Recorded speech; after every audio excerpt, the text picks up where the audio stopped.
Hello everybody, this is Educator Diya, and in this particular video we'll be dealing with the previous year questions as well as the most important lines from NCERT. So I'll be covering the previous year questions as well as the important lines of NCERT simultaneously. So without any further ado, let's dive right into it, and do let me know if you found them useful. Alright, so let's get started with question number one. See, first we'll go through the question and then we'll see where these questions lie, from which lines of NCERT are the questions being frequently repeated, and then highlight those lines and make sure that right before the exam we just go through those lines. Okay. All right. Question number one. Okay, so now these questions are from the pre-fertilization events, right? The structure and events. Okay, so question number one says, which part of the ovule stores reserve food material? A. Nucellus, B. integument, C. placenta, or D. funicle. What do you think? All right. So, what do you think is the correct answer? The correct answer here is going to be A. nucellus. Okay. The correct answer is A. nucellus. Now, let us see where is it mentioned in the NCERT. Okay. 1 second. Where does NCERT talk about nucellus? It's hold on for a bit. Okay. Let me go to. Okay. Definitely somewhere here. Okay. So as you can clearly see, NCERT clearly mentions this line that cells of nucellus have abundant reserve food materials, right? So this is where they have mentioned about it. All right. Moving on to the next question. Next question says, pollen grains remain preserved as fossils due to the presence of A. epidermal layer, 2. tapetum, 3. exine layer, or 4. intine layer. This was asked in NEET 2024 re-NEET. Pollen grains remain preserved as a fossil due to the presence of what? It's due to the presence of the tough outer exine layer, right? So option number 3. Let us see where is it mentioned in NCERT. Definitely somewhere here. All right. So as you can clearly see here, NCERT clearly states that the hard outer layer called the exine is made up of sporopollenin, which is one of the most resistant organic materials known. And pollen grains are well preserved as fossils because of the presence of sporopollenin. So pollen grains, okay, they have an outer layer called the exine, which is made up of sporopollenin, and pollen grains, they are well preserved as fossils because of the presence of sporopollenin. So that's where they've given the answer. All right, moving on to the next question. And the next question says, flowers of Amorphophallus provide safe place for the pollinators to lay eggs. This is an example of A. amencillism, 2. anemophily, 3. floral reward, or C. commensalism. It was asked in NEET 2024 Jhajjar. The correct answer here would be option number 3, floral reward. As we all know, during like the process of pollination is like a mutualistic relationship. It's an example of mutualistic relationship where flowers often provide rewards, or they give baits to the pollinators like nectar, edible seeds, and pollen grains. And in some cases, even the plant or the flower provides safe places to lay eggs, right? So it's an example of floral rewards. Let us see where is it mentioned in the text so that we can highlight it and go through it. 1 second. All right, Amorphophallus, they definitely do talk about Amorphophallus somewhere here. Hold on for a bit, guys. Yeah, there you go. Okay, there it is. In some species, floral rewards are in providing safe places to lay eggs. An example is that of the tallest flower of Amorphophallus. The flower itself is about 6 feet in height. So this is where they mention about it. All right, moving on to the next question. The next question says, which of the following represents the female gametophyte? A. ovule, B. embryo sac, C. nucellus, or D. endosperm. Again from NEET 2024. Alright, the correct answer here would be option number 2, embryo sac. Okay? Embryo sac actually represents the female gametophyte, and if I were to ask you what represents the male gametophyte, then it has to be pollen grains. Okay, so female gametophyte is nothing but the embryo sac. They must have definitely mentioned about it somewhere here. Okay, they definitely do. As you can clearly see here, female gametophyte is the embryo sac, right? I hope that is evident. Alright. Moving on to the next question. Next question says, the junction between ovule and funicle is represented by A. Nucellus, B. integument, C. chalaza, or D. hilum. The junction between ovule and the funicle is represented by option number 4, hilum. So option number 4 would be the correct answer. Let us see, where do we find it in the text? The junction between ovule and the funicle. Okay, they definitely talk about it somewhere here. All right, there we go. As you can clearly see, this is where they actually speak about it. The body of the ovule fuses with the funicle. The body of the ovule fuses with the funicle in a region which is called the hilum. So hilum is the structure or the scar tissue that actually represents the junction between the ovule and the funicle. I hope that's clear to all of you. All right. Moving on to the next question. The next question says, identify the set of correct statements. All right. The flowers of Vallisneria are colorful and produce nectar. The flowers of water lily are not pollinated by water. In most of the water pollinated species, the pollen grains are protected from wetting. D. Pollen grains of some hydrophytes are long and ribbon-like. E. In some hydrophytes, the pollen grains are carried passively inside water. Choose the correct answer from the options given below. What do you think? So see, okay, let us read the statements and then mark our answers, alright? The flowers of Vallisneria are colorful and produce nectar. Now, that's incorrect because the flowers of Vallisneria are definitely not colorful and they do not produce nectar. They're rather small and unnoticeable. The flowers of water lily are not pollinated by water. Well, that's true as well because water lilies are pollinated by insects and not water. ठीक है, so that is correct. C की बात करें, in most of the water pollinated species, pollen grains are protected from wetting. Yeah, that's true. They have special adaptations to prevent wetting. तो एक से mucus की layer हो जाती है around the pollen grains. ठीक है, so they're definitely protected from wetting. Pollen grains of some hydrophytes are long and ribbon-like. Yeah, definitely. They have ribbon-like. Some of the hydrophytes definitely have long ribbon-like pollen grains, which help them to float better. And in some hydrophytes, the pollen grains are carried passively inside water. Well, that's true as well. Okay, so that makes B, C, D a correct option and option number 3 a correct answer. All right. Now let us go through each of these lines in the NCERT. The flowers of Vallisneria, as I was talking about. Let us see. Flowers of Vallisneria, if we talk about. Okay, so we have it here in the process of pollination. 1 second, hold on. Flowers of Vallisneria, well, that's definitely a potential question, as you can see here. Vallisneria se multiple types of questions have been asked. Okay. As you can clearly see, what do they actually mention about Vallisneria? In a majority of aquatic plants, जैसे कि water hyacinth and water lily, I hope you're able to read. In a majority of aquatic plants, such as water hyacinth or water lily, flowers emerge above the level of water and they're pollinated by insects or wind, as in most of the land plants. ठीक है, तो majority of the aquatic plants, जैसे कि यहाँ पे 2 example NCERT mention करती है, water hyacinth और water lily, flowers they emerge above the level of water level पे आ जाते हैं, and then they are pollinated by insects or wind, as in the case of most terrestrial plants.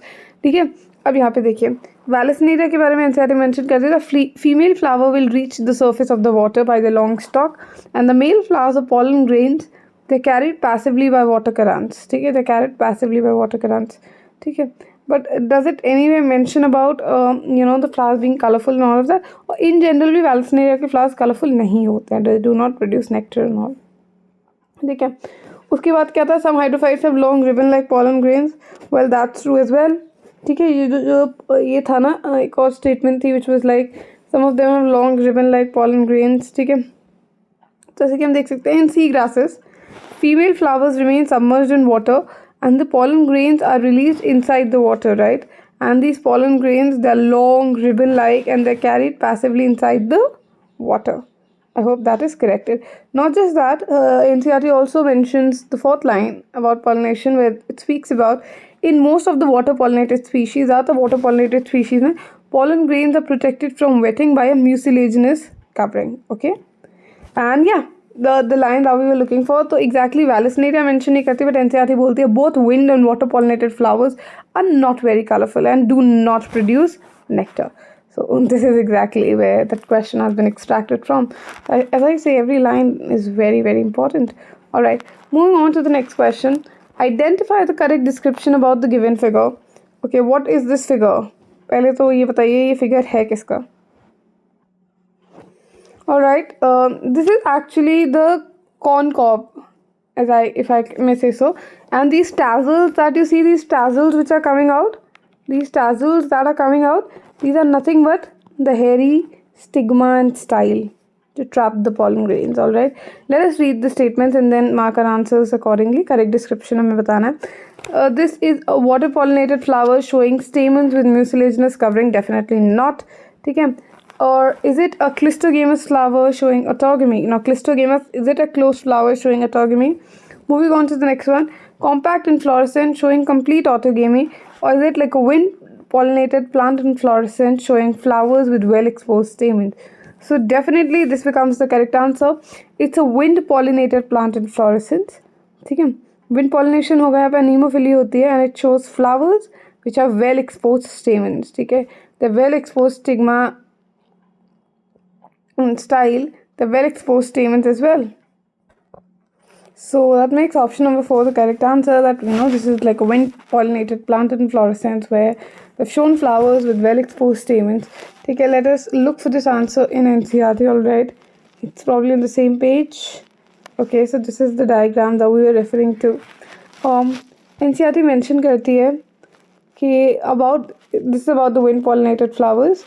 That wind pollinated flowers or plants, they require pollen grains which are light, non-sticky, so that they can be transported in wind currents.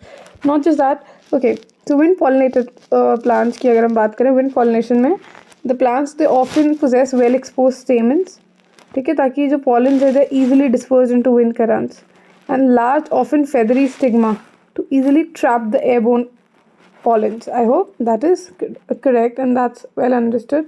Not just that, और NCERT अगर compact inflorescence के बारे में बात करती है, when it's a wind pollinated flower showing compact inflorescence, तो वो भी केस है, because wind pollinated flowers के केस में they often have a single ovule. एक single ovule होता है in each ovary. There's one ovule in each ovary and numerous flowers are packed into an inflorescence. A familiar example is the corn. Is the corn cob. The tassel that you see are nothing but the stigma and the style which wave in the wind to trap the pollen grains. I hope that is clear to all of you. Alright. And this was the particular diagram. This was exactly the diagram that they actually had highlighted, right? This was the diagram that was being highlighted. Alright. I hope that is clear to everybody. Moving on to the next question. The next question says, the next question is from 2023. Next question says, in angiosperms, the correct sequence of events leading to the formation of female gametophyte in the ovule is A. 3 successive free nuclear divisions in the functional megaspore, B. Degeneration of 3 megaspores, C. Meiotic division in the megaspore mother cell, 4. Migration of 3 nuclei towards each pole, and E. Formation of a wall resulting in 7-celled embryo sac. Now choose the correct answer from the options given below. So yeah, let's mark our answers accordingly, right? Shall we? Alright. So let us see what are the important events, the correct sequence of events. Okay, let's talk about that. Okay. So देखो सबसे पहले ये क्या होता है, सबसे पहले तो meiotic division होगा. We have the megaspore mother cell. Megaspore mother cell में meiotic divisions होंगे, ठीक है, and that would lead to the formation of four megaspores.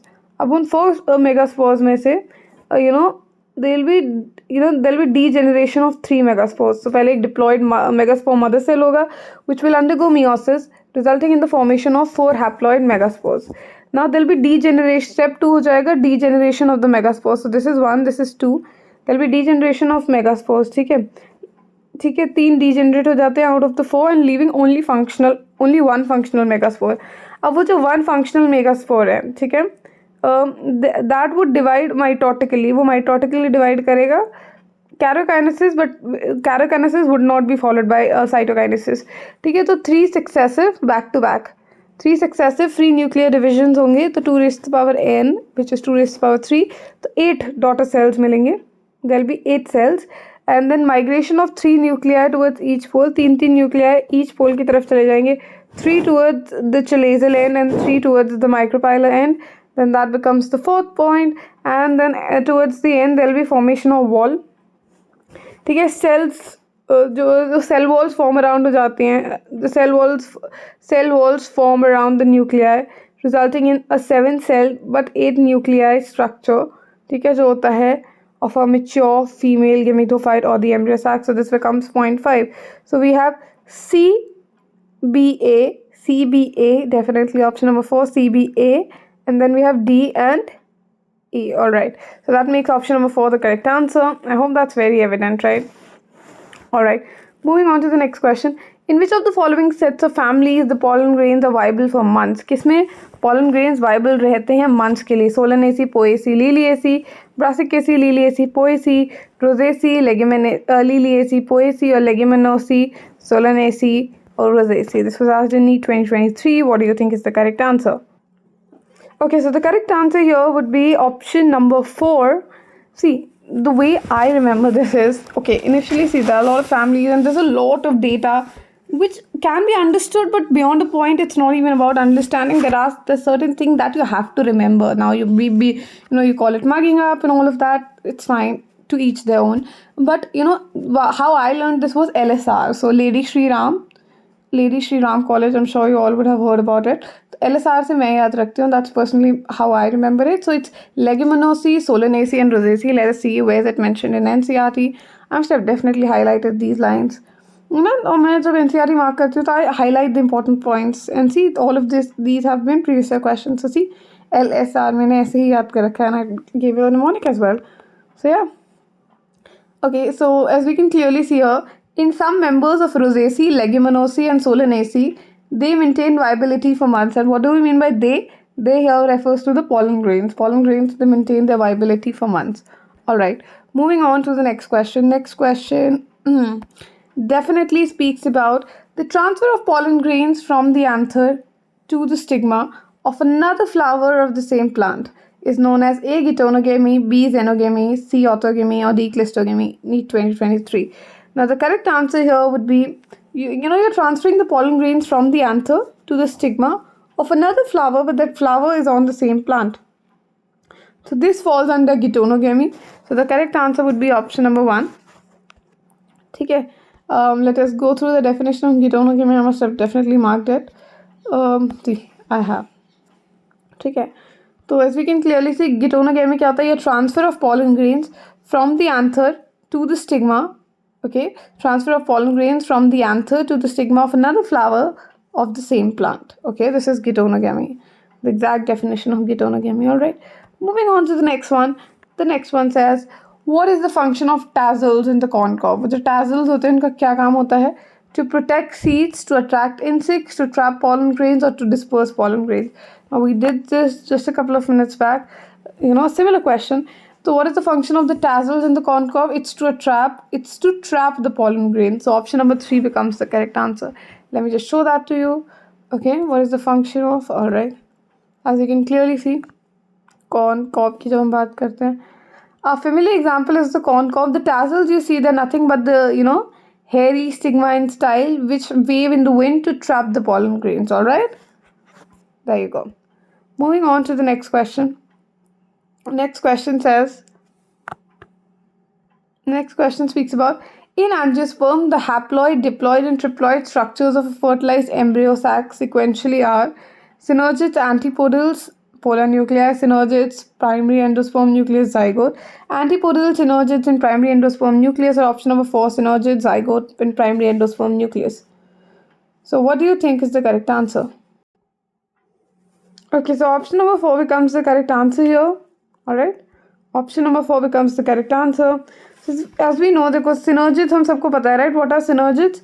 जो egg cell होता है उसके बगल में you see those synergids, right? And they have these finger-like projections जिनको हम क्या बोलते हैं? What do we call them? We call them fimbriae. ठीक है, fimbriae if I'm not wrong. My bad. Why was I saying it fimbriae? It's filiform apparatus.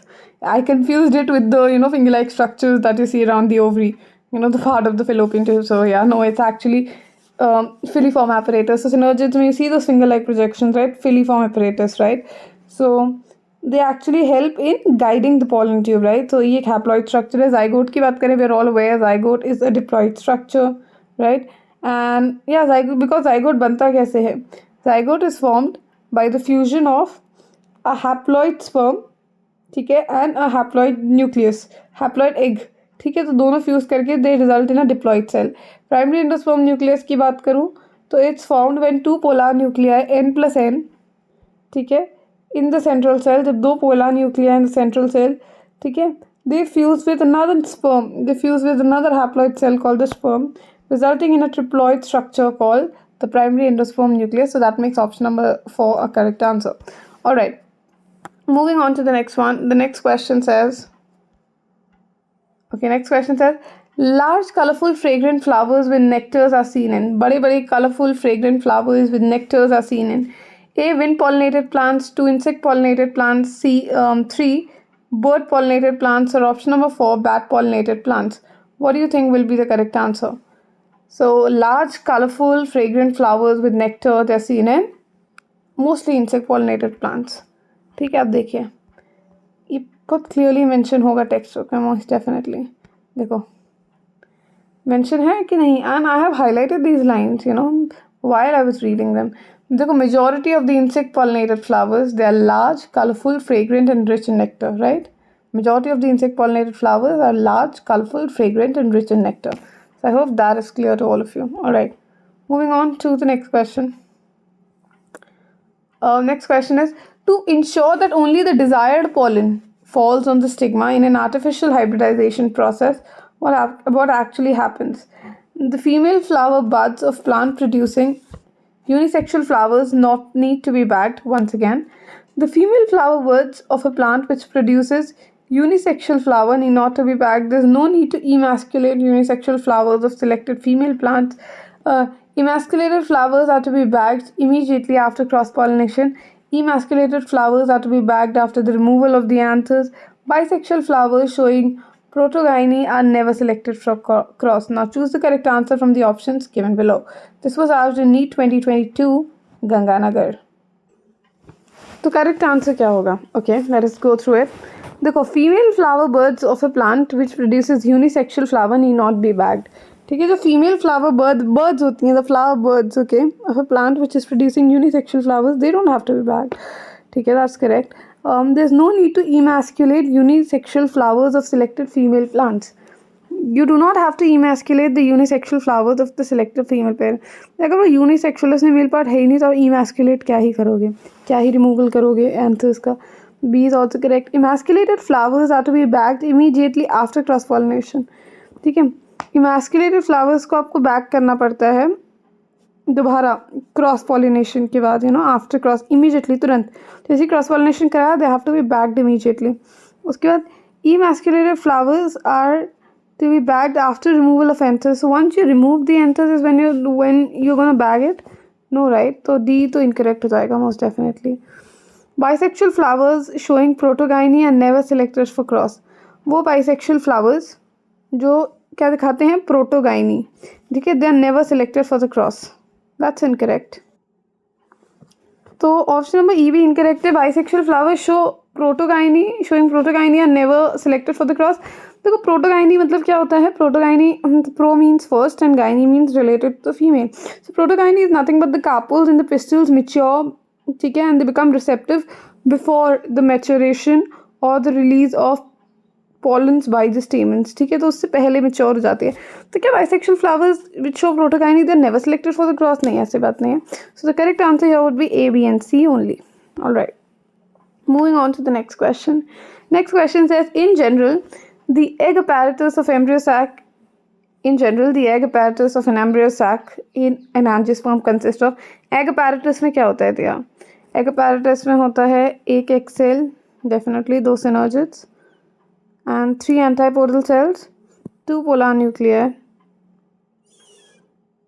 That's correct, isn't it? Is it incorrect? No, it's absolutely correct. यहाँ पे एक egg cell, 2 synergids, that's correct. 2 antipodal cells, this is where they go wrong. 3 polar nuclei, ये गलत हो गया. 1 egg cell, definitely. 3 synergids, that's incorrect. 2 antipodal cells, वो 3 होते हैं, नहीं. And 2 polar nuclei, yeah, that's correct. एक एक्सेल के बगल में 2 synergids, that's correct. 2 antipodal cells, 2 polar nuclei, तो ये भी तो गलत है यार. हाँ, this is also incorrect because एक एक्सेल होता है डेफिनेटली, 2 सिनर्जिड्स होते हैं, 2 एंटीपोडल सेल्स होते हैं, वो इनकरेक्ट है, और 2 पोलर न्यूक्लियर होते हैं, हाँ ये करेक्ट है. So but we have to select statement. अब सब करेक्ट हो तो वो ये हो जाएगा कि एक एक्सेल होता है, 2 उसके साइड में 2 सिनर्जिड्स होते हैं, ठीक है, जिसमें फ्री फॉर्म ऑपरेटर्स होते हैं. फिर ऑक्सीलेजल एंड की तरफ we have 3 antipodal cells, 3 antipodal cells होते हैं, और सेंटर में we have 2 polar nuclear. So 15 का first becomes the correct answer. ठीक है, अब अगर ये एनसीईआरटी में मुझे शो करना हो आपको, I'm gonna show it 1 second. Structure of an embryo sac. The structure of an embryo sac. 1 second. Let me just see. Structure of an embryo sac. There you go. तो ये देखिए यहाँ पे दे रखा है कि this way they speak about it, जहाँ दे से कि हम ये वाला पढ़ लेते हैं कि they definitely it has an egg. Okay, it has 2 synergids. उस सिनर्जिड्स में finger like projection that you can see, I am sure, ये जो आपको दिख सकते हैं, the finger like projection, they are nothing but the filiform apparatus. ठीक है, सेंटर में you have the central cell, और सेंट्रल सेल के अंदर 2 पोलर न्यूक्लियाई हैं, और चिलीजल एंड की तरफ you have 3 antipodal sales. So I pretty much explained it कि कैसे कैसे क्या क्या है. All right, moving on to the next question. I hope you're having a good time. Moving on to the next question. Question number 16 says, you have to identify the incorrect statement related to pollination. Moths and butterflies are the most dominant pollinating agents among insects. Pollination by wind is quite rare in flowering plants. Pollination by wind is more common amongst the abiotic pollination. Flowers produce foul odors to attract flies and beetles to get pollinated. Need 2022. So what do you think is the correct answer? You have to identify the incorrect statement related to pollination. So statement 1 he incorrect है, if I may say. तो देखो statement 1 incorrect क्यों है? Because they say कि moths or butterflies are the most common, or they are the most dominating pollinating agents among insects. That's incorrect because NCERT mention करती है कि मतलब they definitely important, moths and butterflies important है, but most dominate नहीं है. NCERT clearly state that bees are the primary dominant pollinating agents, they are the most dominating ones. तो option number A is the incorrect statement, that becomes the correct answer. तो देखो मैं आपको यहाँ पे दिखाती भी हूँ साइमल्टेनियसली कि बीज, NCERT मेंशन करती है ये लाइन समवेयर हियर, 1 सेकेंड. ठीक है, NCERT मेंशन करती है among the animals, insects particularly bees, they are the most dominant biotic pollinating agent, सबसे ज़्यादा डोमिनेंट बायोटिक पॉलिनेटिंग एजेंट्स है. ठीक है, स्टेप 2 की अगर हम बात करें तो pollination by wind is quite rare in flowering plants, that's true. Pollination by water, pollination by water is quite rare in flowering plants, वो तो सच है बात. Pollination by wind is more common amongst the abiotic pollination. Abiotic pollination में wind pollination, water pollination आ जाती है. ठीक है, so pollination by wind is more common amongst the abiotic pollination. Yeah that's also correct because pollination by water is only seen in some 30 genera of monocots. ठीक है, तो यहाँ पे you will come across it as well. ये they must have given it somewhere here. They have 1 second. Okay, so I hope you can clearly see this line जहाँ पे they speak about that wind pollination is quite common in grasses, one of the largest families, Poaceae family. ठीक है, but pollination by water is quite rare in the flowering plants, and it's only limited to 30 genera of monocots. खाली 30 genera में दिखता है, 30 genus में दिखता है monocots की. ठीक है, the next is flowers produce foul odors, gandhi smells to attract flies and beetles to get pollinated. Flowers produce foul odors. Yeah, that's correct. Yeah, flies and beetles are attracted to foul odors. ठीक है, यहाँ पे mention करते हैं insect pollination के case में हम इसके बारे में पढ़ते हैं कि lot of insects, most of the insect pollinated flowers are large, colourful, fragrant and rich in nectar. All of that's fine, but there are animals, there are certain animals that are attracted to flowers by color or fragrance, but the flowers which are pollinated by flies and beetles, they secrete foul odors to attract these animals. तो जो flowers pollinate होते हैं flies से या beetles से, they actually secrete foul odors to attract these animals. All right, moving on to the next one. Okay, next statement says, 1 second. Given below are two statements. नीचे दो statements दी गई हैं. Statement 1, Statement 2. Choose the correct answer and mark it for yourself. Clistogamous flowers are invariably autogamous. Clistogamous flowers are invariably autogamous. Statement number 2 is clistogamy is disadvantageous as there's no chance for cross pollination. So हम सबको पता है clistogamous flowers वो होते हैं which never open up. ठीक है, कभी नहीं खुलते हैं. They are non opening flowers. ठीक है, जिनमें पॉलिनेशन बर्ड कंडीशन में होता रहता है. क्लिस्टोगेमी में डिसएडवांटेज ये है कि there is no chance for cross pollination. That's also correct. ठीक है, तो क्लिस्टोगेमस फ्लावर्स इनवेरिएबली ऑटोगमस हैं या वो हैं बिल्कुल. ठीक है, क्लिस्टोगेमस मैंने जैसे कि बताया दे नेवर ओपन, मतलब pollen is transferred from the anther to the stigma within the same flower, और ये हमेशा क्लोज रहते हैं तो इनमें अंदर ही अंदर पॉलिनेशन होती रहती है. बट इसका डिसएडवांटेज क्या है? it limits the potential for cross pollination. So disadvantages बस एक ही कारण की वजह से है, जो कि there is no chance for cross pollination. So both statement 1 and 2 are absolutely correct here. दोनों statement 1 और 2 correct तो हैं. oh 1 नहीं, yeah. So the correct answer here would be statement number 2. Both statement 1 and 2 are correct. अब मैं आपको actually दिखा भी देती हूँ. They've actually mentioned it also in the text. Pollination से आपने जैसे कि देखा काफ़ी सवाल आ रहे हैं, so please do not skip any line. Pollination जैसे कि हम क्लिस्टोगेमस फ्लावर्स में बात कर रहे थे, तो if you notice this particular line NCERT clearly देखो, क्लिस्टोगेमस फ्लावर्स क्या होते हैं which do not open at all, जो खुलते ही नहीं है. Cleistogamous flowers are invariably autogamous. Invariably autogamous means हमेशा सेल्फ पॉलिनेशन ही होती रहती है. As there is no chance of cross pollen landing on the stigma, there is no chance of the cross pollen landing on the stigma. ठीक है, अब do you think cleistogamy is disadvantages, advantages, why, वो आपको answer करके and then you have to reach a suitable conclusion. तो हम suitable conclusion पे पहुंच गए कि हाँ, इससे क्या होगा, इनवेरिएबल इनब्रीडिंग डिप्रेशंस आ जाएंगे, राइट. एंड या that would limit the potential of cross pollination. All right, moving on to the next one. Okay, next statement says something like this. In some members of which of the following pairs of families pollen grains they will retain their viability for months after release? A. Poaceae solanaceae, 2. Rosaceae leguminosae, 3. Poaceae rosaceae और 4th Poaceae leguminosae. मैंने कैसे आपको बोला था, learn it as LSR, where else does not stand for Liliaceae but Leguminaceae. Leguminaceae, Solanaceae, Rosaceae. So Poaceae तो नहीं होता है, Leguminaceae, Rosaceae, okay, Poaceae नहीं and Poaceae नहीं. So it would be option number 2, Rosaceae and Leguminaceae. Alright, moving on to the next question. Next question is the term used for transfer of pollen grains from anther of one plant, ठीक है, from the anther of one plant to the stigma of a different plant which during pollination, जो pollination के दौरान will bring genetically different types of pollen grains to stigma is A. Chasmogamy, B. Clistogamy, C. Xenogamy और D. Gitonogamy. That's NEET 2021. ठीक है, तो जैसे कि हम देख सकते हैं the term that we are using for transferring the pollen grain, जो हम transfer करने के लिए use कर रहे हैं, we're transferring from the anther of one plant to the stigma of a very different plant. ठीक है, उससे क्या, that will bring genetically different types of pollen grains. ठीक है, तो इसको हम क्या बोलते हैं, this is refer to as xenogamy. xenogamy का एग्जाम मतलब स्टेटमेंट भी है, this is the exact definition of xenogamy if I am not wrong. ठीक है, xenogamy यही तो बोलती है. xenogamy क्या बोलती है? xenogamy states that xenogamy is nothing but transfer of pollen grains, is transfer of pollen grains from the anther of one plant to the stigma of a different plant. This is the only type of pollination which brings genetically different types of pollen grains to the stigma. This will bring genetically different types of pollen grains to the stigma. All right. Okay, moving on to the next question. देखो अब next question क्या बोलता है. Let us just go through it. All right. Next question speaks about a typical angiosperm embryo sac at maturity is option number 1, 7 nucleate, 7 celled, 8 nucleate, 8 celled, 8 nucleate and 7 celled, or 7 nucleate and 8 celled. This was asked in NEET 2021.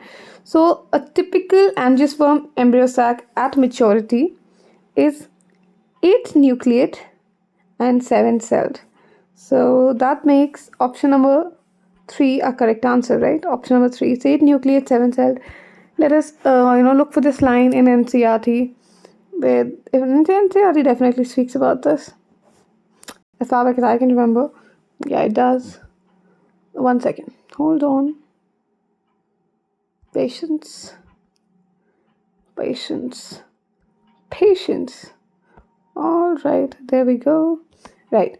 So NCERT does speak about it. It says a typical angiosperm embryo sac at maturity is 8 nucleate and 7 cells. So it's 8 nucleate and 7 cells.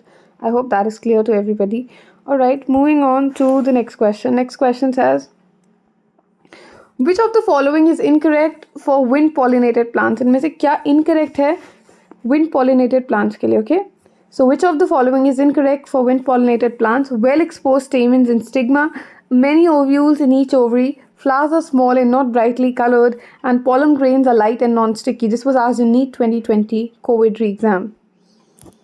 So what do you think the correct answer is? The correct answer here would be many ovules in each ovary. ठीक है ना? That's incorrect.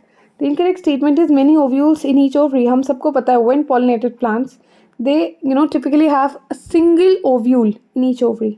ठीक है. Flowers की अगर हम बात करें तो मतलब well exposed stamens तो definitely they have well exposed stamens. ठीक है. To facilitate the release of pollen grains, ऐसे अच्छे खासे exposed stamens होते हैं, अच्छे खासे exposed stigma और style होते हैं. That's true. तो और बात करी जाए फ्लावर्स की, flowers are definitely small and they not so brightly coloured because wind pollinated plants they do not have to attract pollinators. उनका पॉलिनेटर क्या है? It's a non biotic agent, right?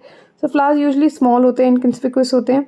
Pollen grains light और non sticky होते हैं. Yes, definitely, because lighter the pollen grains easier will it be for it to get dispersed by the wind currents. तो वो भी ठीक हो जाता है. तो यहीं पे एक ही गलत होता है, which of the following is incorrect. Incorrect हो जाएगा option number 2, many ovules in each ovary. Let us look for this in NCERT. ठीक है. I hope this is turning out to be really beneficial for all of you. I mean, you're getting to decode NCERT simultaneously. So at the last moment, you do not have to do anything but just go through these videos and it'll be more than enough. ठीक है. आप देखो wind pollinated flowers की बात करें, wind pollination की हम बात करें, वहाँ पे देखो पॉलन ग्रेन्स, जैसे कि हम बोल रहे हैं pollen grains are light and non sticky. That was true. ठीक है. So that they can be transported easily in the wind currents. वो ठीक था. They possess well expose stamens. ठीक है. They possess well expose stamens. ठीक है, ताकि pollens are easily dispose into the wind current and large and often feathery stigma. ठीक है. तो well expose stamens and stigma वो भी ठीक था. And wind pollinated flowers as we can clearly see they have a single ovule. एक ही ovule होता है इन each ovary. So yeah all of that is correct. एक ही इनकरेक्ट था और वो हमें मिल गया. फ्लावर्स की यहाँ पे as such they do not talk about it, but yeah they do talk about it right towards the end, जैसे कि हमने बात की थी, where they say that both wind and water pollinated flowers, wind and water pollinated flowers are not very colorful and they do not produce nectar. ठीक है. तो वो क्योंकि उन्हें कोई pollinating agents थोड़ी अट्रैक्ट करने हैं. Alright, moving on to the next one. Next is from NEET 2020. NEET 2020 में it speaks about, in water hyacinth and water lily, pollination takes place by A, water currents only, wind and water. Third is insects in water, or fourth is insects in wind. Now water hyacinth or water lily में pollination actually takes place by insects in wind. Insects in wind, option number 4. ठीक है. Let us look for it in NCERT के water hyacinth और water lily में what really happens. और ये मैंने I guess particularly आपको mark भी कराया था. ठीक है. तो as we can clearly see, do I have to remark it for all of you? Oh, okay, I'm going to do that. देखो majority of the aquatic plants जैसे कि water hyacinth और water lily में flowers emerge above the level of water and they're pollinated by insects or winds. When insects pollinate कर रहे होते, they come to the surface of water, फिर वहाँ पे pollination होता है by insects or winds, as is the case of most land plants. I hope that is clear to everybody. Alright, moving on to the next question. Next question कहता है, next question speaks about the body of the ovule is fused with the funicle at A, micropyle, 2, nucellus, 3, chalaza, or 4, hilum. This was asked in NEET 2020. I've already shown you the answer to this. Such a similar question was asked previous year, maybe. So option number 4 becomes the correct answer. Body of the ovule जो होती है, it's fused with the funicle at hilum. All right. The next question is, this was asked in NEET 2019, Odisha. What type of pollination takes place in Vallisson area? What type of pollination takes place in Vallisson area? Pollination occurs in submerged conditions by water. Flowers emerge above the surface of water and pollination occurs by insects. Flowers emerge above the surface and pollen is carried by the wind. or male flowers are carried by water currents to the female flowers which are present at the surface of the water? What do you think will be the correct answer? Okay, so the correct answer here would be option number 4 कि male flowers जो होते हैं they are carried by water currents to the female flowers which are present at the surface of water, and such a type of pollination is called as epihydrophily because it's occurring on the surface of the water. तो Vallisneria उसका एक example हो जाता है. NCERT में clearly mention करती है, ठीक है, NCERT क्लियरली मेंशन करती है and we have done it already. देखो यहाँ पे NCERT बोलती है as I was saying कि Vallisneria में the female flowers will reach the surface of the water by the long stalk and the male flowers of the pollen grains are carried passively by water currents. ठीक है, this is exactly what happens. All right, moving on to the next one. The next one says, next one talks about which is the most common type of embryo sac in angiosperms? Tetrasporic with one mitotic stage of division, monosporic with 3 sequential mitotic divisions, monosporic with 2 sequential mitotic divisions, or bisporic with 2 sequential mitotic divisions. Again from NEET 2019 Odisha. What is the most common type of embryo sac in angiosperm? सबसे common type of embryo sac कौन सा होता है? Monosporic, ठीक है, एक single spore, megaspore mother cell, उसमें 3 sequential mitotic divisions होते हैं. अब आप बोलोगे कि is it mentioned in NCERT? Well, definitely it is. It is mentioned in NCERT. Lines that we pay no attention to, but I definitely think I have marked it while I was going through NCERT. ठीक है, तो in a majority of the okay, one second. Okay. In a majority of flowering plants, one of the megaspores is functional while the other 3 degenerate, and only the functional megaspore will develop into the female gametophyte which is the embryo sac. ये जो method है embryo sac formation का, from a single megaspore, एक single megaspore था, megaspore mother cell underwent meiosis, gave rise to 4 megaspores जिसमें से the other 3 degenerated and only the functional megaspore is developing into the female gamete, the female gametophyte. ठीक है, और ये जो method है एम्ब्रियो सैक फॉर्मेशन का फ्रॉम अ सिंगल मेगास्पोर, इसको हम क्या बोलते हैं? Monosporic development. तो हम सबको पता है मोनोस्पोरिक डेवलपमेंट हुई और मोनोस्पोरिक डेवलपमेंट के बाद क्या हुआ? 3 सीक्वेंशियल माइटोटिक डिविजन्स. ठीक है, 3 सीक्वेंशियल माइटोटिक डिविजन्स हुए that resulted in the formation of an embryo sac. Alright, ठीक है, moving on to the next one. Okay, next is in which of the following both autogamy and geitonogamy are prevented? This was asked in NEET 2019 Odisha. Okay. Okay. Once again, in which of the following both autogamy and geitonogamy are prevented? Option number 1 wheat, option number 2 papaya, option number 3 castor, or option number 4 maize. What do you think will be the correct answer? The correct answer here would be option number 2 papaya. Why papaya? Because papaya is a dioecious plant. Dioecious मतलब separate, there's a separate male plant and there's a separate female plant. ठीक है, तो वो separate plants है. Autogamy के लिए क्या होना चाहिए? Autogamy के लिए the pollination where anther of the same flower will fertilize the stigma of the same flower. ठीक है, will land on the stigma of the same flower. तो वो तो हो ही नहीं सकता. ठीक है, तो geitonogamy में क्या होता है? Pollination between flowers of the same plant. That is also prevented because dioecious plant है, तो जो flowers भी होंगे, male flowers will be on a separate plant, female flowers will be on a separate plant. तो सिर्फ xenogamy हो सकती है, तो both autogamy and geitonogamy are prevented. ये NCERT ने भी mention कर रखा है. Let me just show you exactly where. One second. Okay, so this is the page where this exactly speak about it, where they speak about that in several species such as papaya, male and female flowers are present on different plants, and that is each plant is either a male plant or a female plant, जिसे हम dioeci बोलते हैं. This condition prevents both autogamy and geitonogamy. So I hope that is clear to everybody. Alright, moving on to the next question. ठीक है, next question की जब हम बात करते हैं, next question speaks about which one of the following statements regarding post-fertilization development in flowering plants is incorrect? इनमें से कौन सी statement regarding post-fertilization development in flowering plants is incorrect? Ovules develop into an embryo sac, ovary develops into fruit, zygote develops into an embryo, central cell develops into an endosperm. NEET 2019. So the correct answer here would be option number A, which is ovules develop into fruit. ये incorrect statement है, right? We have to mark the incorrect statement because ovules actually develop to seed.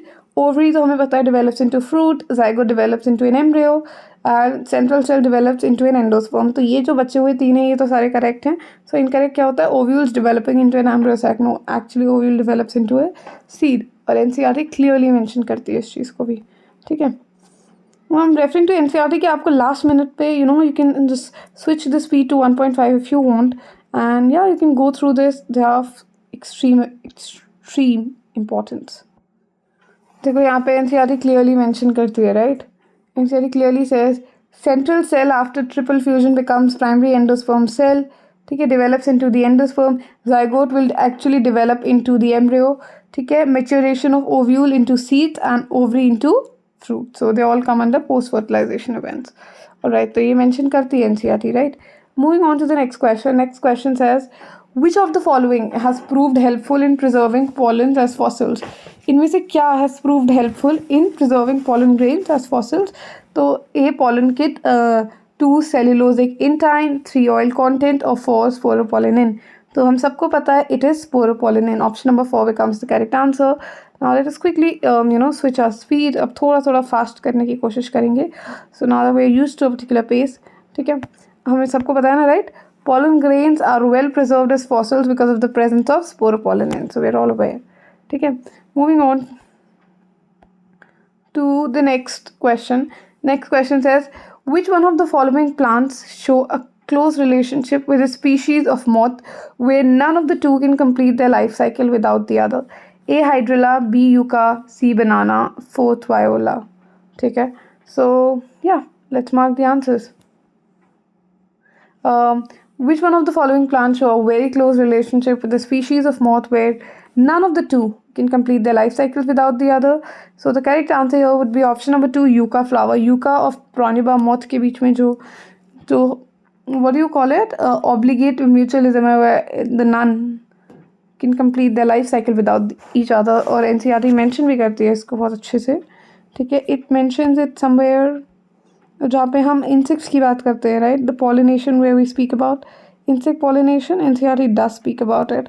ठीक है, yeah, NCERT does speak about it. देखो, if you look towards the last line, I know it's pretty blur actually while editing it, so it got blurred. A similar relationship exists between a species of moth, which is the Pronyba moth, and the plant yucca, where both species, the moth and the plant, they cannot complete their life cycle without each other, right? So yeah, that becomes the correct answer. Okay. Alright, moving on to the next one. Next is, pollen grains can be stored for several years in liquid nitrogen having a temperature of minus 120 degrees Celsius, minus 80 degrees Celsius, minus 196 degrees Celsius, or minus 160 degrees Celsius. This was asked in NEET 2018. So what do you think will be the correct answer? The correct answer here would be minus 196 degrees Celsius. NCERT clearly mention करती है कि pollen grains can be stored for several years in liquid nitrogen at a temperature of minus 196 degrees Celsius. Towards the initial pages जहाँ पे वो actually sporopollenin वगैरह के बारे में mention कर रही होती है. That's where they exactly speak about it. 1 second. Yeah, here you go. मैंने क्या बोला था? NCERT mention करते हैं ना, वो already highlighted it. While I was going through my notes, it is possible to store pollen grains. देखो, it is possible to store pollen grains of a large number of species for years in liquid nitrogen at a temperature of minus 196 degrees Celsius. All right. Moving on to the next one. Next question speaks about flowers which have single ovule in the ovary and are packed into an inflorescence are usually pollinated by A, B, 2 wind, 3 bat, 4 water. NEET 2017 में पूछा गया था, तो हम सबको पता है अब तो कि flowers which have a single ovule in the ovary, wind pollinated plants होते हैं, and the flowers are packed into an inflorescence. Such flowers are pollinated by wind. So option number 2 correct answer हो जाएगा. We've seen it multiple times now. ठीक है, तो moving on to the next question. Functional megaspore in an angiosperm develops into A, endosperm, B, embryo sac, C, embryo, fourth ovule. This was asked in NEET 2017. So the correct answer here would be option number 2, embryo sac. कि हमें सबको पता है कि मेगास्पोर्म of the cell meiosis होगा, you will get 4 haploid megaspores, then out of these 4 megaspores only one survives. So the functional megaspore, ठीक है, will undergo 3 mitotic divisions and then will form the embryo sac. तो वो embryo sac होगा.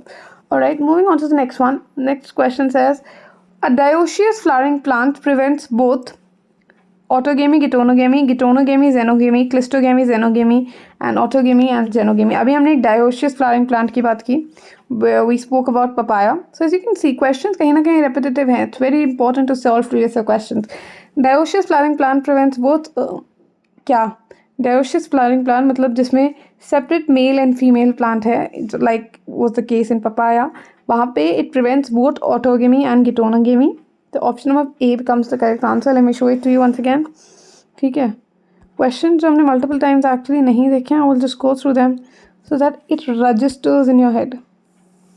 Alright, तो जैसे कि मैंने बताया कि several species of plants जैसे कि papaya में male and female flowers are present on different plants. That is, each plant या तो either male है या female है, and this condition will prevent both autogamy and geitonogamy. Alright, moving on to the next question. Next question says, now these are from NEET 2016 now. Alright, the ovule of an angiosperm, one second. The ovule of an angiosperm is technically equivalent to A. megasporangium, 2. megasporophyll, 3. megaspore mother cell or 4. megaspore. Alright, what do you think? जो ovule है एक angiosperm का, it's technically equivalent to what? See, the correct answer here would be option number A or option number 1, megasporangium. जो ovule है एक angiosperm में, it's technically equivalent to what? It's technically equivalent to a megasporangium. ठीक है, megasporangium हम सबको पता है. ठीक है, हम अगर इसको gymnosperm से compare करें तो वो जो leaves which volunteer to take part in reproduction, they're called as megasporophylls. ठीक है, megasporophylls. Sporophylls पे these cavities develop जिन्हें हम sporangium बोलते हैं. sporangium में spores develop. ठीक है, फिर ये spores they mature, they become gametophytes. फिर gametophytic generation से फिर क्या आएगा, उसमें gametes grow करेंगे. So this is a whole life cycle. All right, NCERT mention भी करते हैं ovule is equivalent to megasporangium. Let me show it. Initially it has been highlighted. देखो, NCERT mention भी करती है the megasporangium is nothing but the ovule. और यहाँ पे देखो, I have highlighted it already in my notes. ठीक है, कि megasporangium is commonly called ovules. Megasporangium commonly called the ovules. ठीक है, तो it's technically equivalent to megasporangium. Alright, moving on to the next one.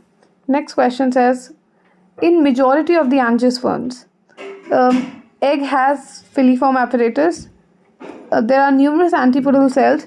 Reduction division occurs in the megaspore mother cells, or a small central cell is present in the embryo sac.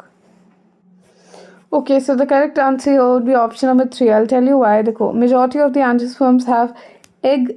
In the majority of the angiosperms, egg has a filiform apparatus. No, that's incorrect. Filiform apparatus एक specialized structure है, or there's like a bunch of cells which are located or found in the synergid cells. ठीक है, or there are numerous antipodal cells. That's incorrect, because there are typically 3 antipodal cells which are located towards the chalazial end. तो ये भी incorrect हो गया. Reduction division occurs in the megaspore mother cells. That's true. Megaspore mother cell में reduction division होता है, of course. ठीक है, and that's how it gets converted into megaspore. A small central cell is present in the embryo sac. Now देखो, आप बोलोगे ये भी तो correct है, but the thing is how, देखो, what I can make out of it, इन्हें word mention किया small central cell present होता है embryo sac में. I don't think so. So that makes option number 3 a correct answer. ठीक है, yeah. Moving on to the next one. Pollination in water hyacinth and water lily is brought about by the agency of water, insects or wind, birds and bats. What do you think? Again, see, the same questions are being repeated every alternate year. So let's highlight these lines, especially in NCERT. Pollination in water hyacinth and water lily is brought about by the agency of insects and wind. Now this has been asked multiple times and I've shown it to you multiple times, right? तो please ध्यान रखिएगा कि majority of the aquatic plants जैसे कि water hyacinth and water lily में जो flowers है, they emerge above the level of water and they are pollinated by insects and winds. ठीक है, alright, moving on to the next question. Next question is, proximal end of the filament of stamen जो proximal end है filament of stamen का is attached to the A connective, B placenta, C thalamus or petal, or fourth is anther. This was asked in AIPMT All India Free Medical Test 2016 NEET Phase 1.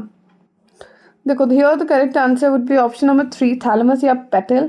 देखो हम ना structure of stamen में thalamus को हम एक central point मानते हैं. For example thalamus को हम centre of the flower consider कहते हैं. अब थैलेमस पे ही अटैच होगा स्टेमिन, ठीक है, और स्टेमिन की this is the filament and then this is the anther, ठीक है. अब प्रॉक्सिमल मीन्स पास. The proximal end, the nearer end of the filament of stamen is attached to, तो ये यहाँ से, तो इसको हम सेंटर मानते हैं, तो यहाँ से हम कंसिडर करते हैं. इसके जो प्रॉक्सिमल एंड है, पास वाला एंड है फिलामेंट का, that's attached to the thalamus और the petal, and the anther is the distal end of the distal end, ठीक है. डिस्टल एंड पे क्या है, फिलामेंट के एंथर है. प्रॉक्सिमल एंड पे वी हैव द थैलेमस और द पेटल. एनसीईआरटी मेंशन करती है इस लाइन को बहुत क्लियरली. अगर आप इफ़ यू जस्ट पे a little more attention, you will see it for yourself that yeah, NCERT does speak about it, बहुत clearly mention करते हैं in that first half itself. जाके somewhere in the very beginning itself. One second. There you go. All right. There you go. NCERT mention करते हैं that the proximal end of the filament is attached to the thalamus or the petal of the flowers. ये जो proximal end है, तो ये proximal end, this is attached to what? The thalamus or the petal of the flowers. All right. Moving on to the next one. ठीक है. उसके बाद question number 38. Which one of the following statements is not true? ठीक है, इनमें से क्या true नहीं है? Which one of the following statements is not true? Exine of pollen grains is made up of sporopollenin. Pollen grains of many species can cause severe allergies. Stored pollen in liquid nitrogen can be used in crop breeding programs, or tapetum helps in the dehiscence of anther. Now you have to mark the incorrect statement, and the incorrect statement here would be tapetum helps in the dehiscence of anther. Now that's incorrect because that is the endothecium, right? मतलब NCERT तो particularly mention नहीं करते, पर हम पढ़ते हैं, right. We have the epidermis, the endothecium and the middle layers, right. उसमें से भी endothecium has alpha cellulose thickenings. तो एनसीईआरटी नहीं बताती है कि अल्फा सेलुलोज की थिकनिंग्स होती हैं. It help in the dehiscence of anther, right. It's not the tapetum. Exine of pollen grains, जो एक्साइन है, the outer layer exine of pollen grains, it's made up of sporopollenin. ये तो correct है, right. Pollen grains of many species can cause severe allergies. Not that is true as well, ठीक है. बहुत तरीके की एलर्जीज हो जाती हैं. जो स्टोर्ड पॉलन ग्रेन्स हैं, the stored pollen grains which we store in liquid nitrogen, वो हम क्यों स्टोर करते हैं? They store for long term purposes and they can be used in crop breeding programmes. That's also correct. तो incorrect क्या हो गया? Tapetum helps in the dehiscence of anther because it's not, it's the endothecium which is responsible for the dehiscence. और यहाँ mention भी है textbook में, ठीक है. Way NCERT does speak about it. देखो एनसीईआरटी एंडोथीसियम का नाम नहीं लेती है, एनसीईआरटी जनरलाइज कर देती है, but let's be more precise, और हमें पता है, ठीक है. Epidermis, endothecium, middle layers, tapetum, 4 layers होती हैं. The outer 3 layers perform the function of protection and help in the dehiscence of anther. ने बोली आउटर 3 की 3 लेयर्स, बट उन 3 लेयर्स में से भी to be more precise we have the endothecium, ठीक है. Helps in the dehiscence of anther to release the pollen grains. और जो innermost layer which is the tapetum, it's the nourishing layer, it nourishes the developing pollen grains. So I hope that's correct. I hope you understood that. ठीक है. Now moving on to the next question. Now next question is from NEET 2015. Male gametophyte in angiosperms produces. The male gametophyte in angiosperm produces 2 sperms in a vegetative cell, single sperm in a vegetative cell, 2 sperm and 2 vegetative cells, or 3 sperms. What do you think is the correct answer? Now the correct answer here would be 2 sperms and 1 vegetative cell. You like sperms. अब देखो इन्हें बहुत they've played really smart here. What they've actually done is, हम सबको पता है what is a male gametophyte. It's the pollen grain. ठीक है. Let me just ignore. Use the magic pen. Right. Okay. हम सबको पता है क्या है male gametophyte, pollen. ठीक है. Pollen में we have the vegetative cell and we have the generative cell. ठीक है. फिर generative cell further divide हो जाता है into 2 male gametes. ठीक है. तो अगर मैं एक्चुअली में देखूँ तो एक pollen grain या एक male gametophyte के अंदर we have a vegetative cell and we have 2 male gametes. अब इन्हें यहाँ पे मेल गैमेट्स के लिए टर्म यूज़ किया जो हम ह्यूमन्स के केस में यूज़ करते हैं, which is sperms. 2 sperms and a vegetative cell. They've played really smart here, but इतनी भी स्मार्टनेस नहीं है. If you just use a little bit of your brains, then you will ultimately reach the correct answer. ठीक है, देखो NCERT does mention about when the pollen grain is mature, it contains two cells, एक vegetative cell और एक generative cell. But the generative cell, as I told you, is further divided. क्योंकि further divide हो जाता है ना, right, into two cells.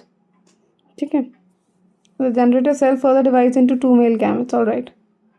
ठीक है, I hope that's clear.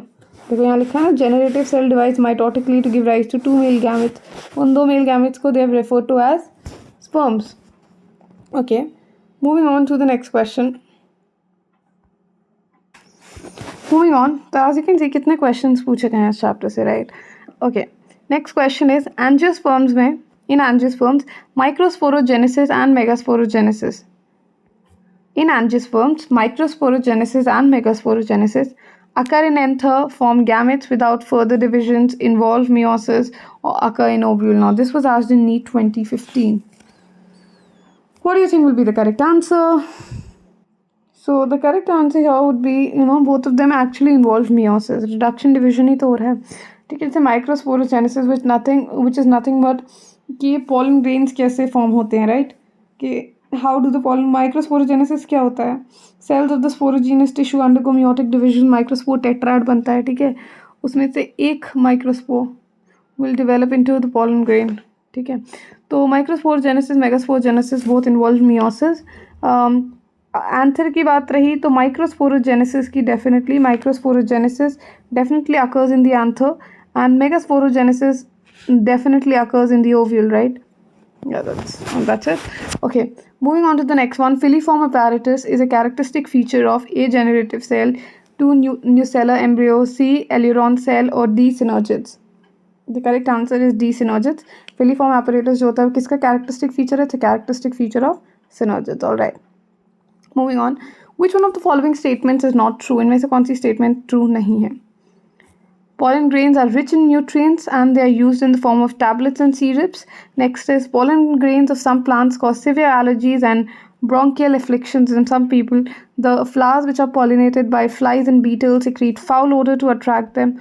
And option number 4 is honey is made by bees by digesting pollen collected from flowers. Which of the following statements is not true? Okay, so we basically have to select the incorrect statement, and the incorrect statement here would be option number 4, which is honey is made by digesting pollens collected from flowers. ये तो गलत है यार. देखो पहली बार हम देखते हैं कौन कौन सी ठीक है. पहले pollen grains, they are rich in nutrients. Yeah, that's true, and they're used in the form of tablets. Pollen tablets के form में use होते हैं. That's correct. Pollen grains of some plants can cause severe allergies and bronchial afflictions in some people. वो भी ठीक है. जो flowers which are pollinated by flies and beetles, ठीक है, they secrete foul odor to attract them. ये हमने करा था एक similar question. Honey is made by bees by digesting pollen which they've collected from flowers. No, that's incorrect. Honey is actually made by bees by digesting what? Honey is made from the nectar that they collect. ठीक है, bees make honey from the nectar that they collect. ठीक है, not by digesting the pollens which they collect. ठीक है, वो नहीं होता. So moving on to the next one. Which one of the following may require pollinators but is genetically similar to autogamy? A. Geitonogamy, C. B. Xenogamy, C. Epogamy, or C. Fourth is Cleistogamy. Now the correct answer here would be option number A. Geitonogamy. Which of the following may require pollinators? Because देखो यहाँ पे pollination between two different flowers of the same plant है, but since it's between two different flowers, you will require a pollinating agent, right? So it requires pollinators definitely, but since it's the flower of the same plant, it's genetically similar. तो ये genetically similar होती है to ऑटोगमी. ठीक है, तो ये एक line NCERT बहुत स्मार्टली मेंशन करती है टेक्स्ट बुक में.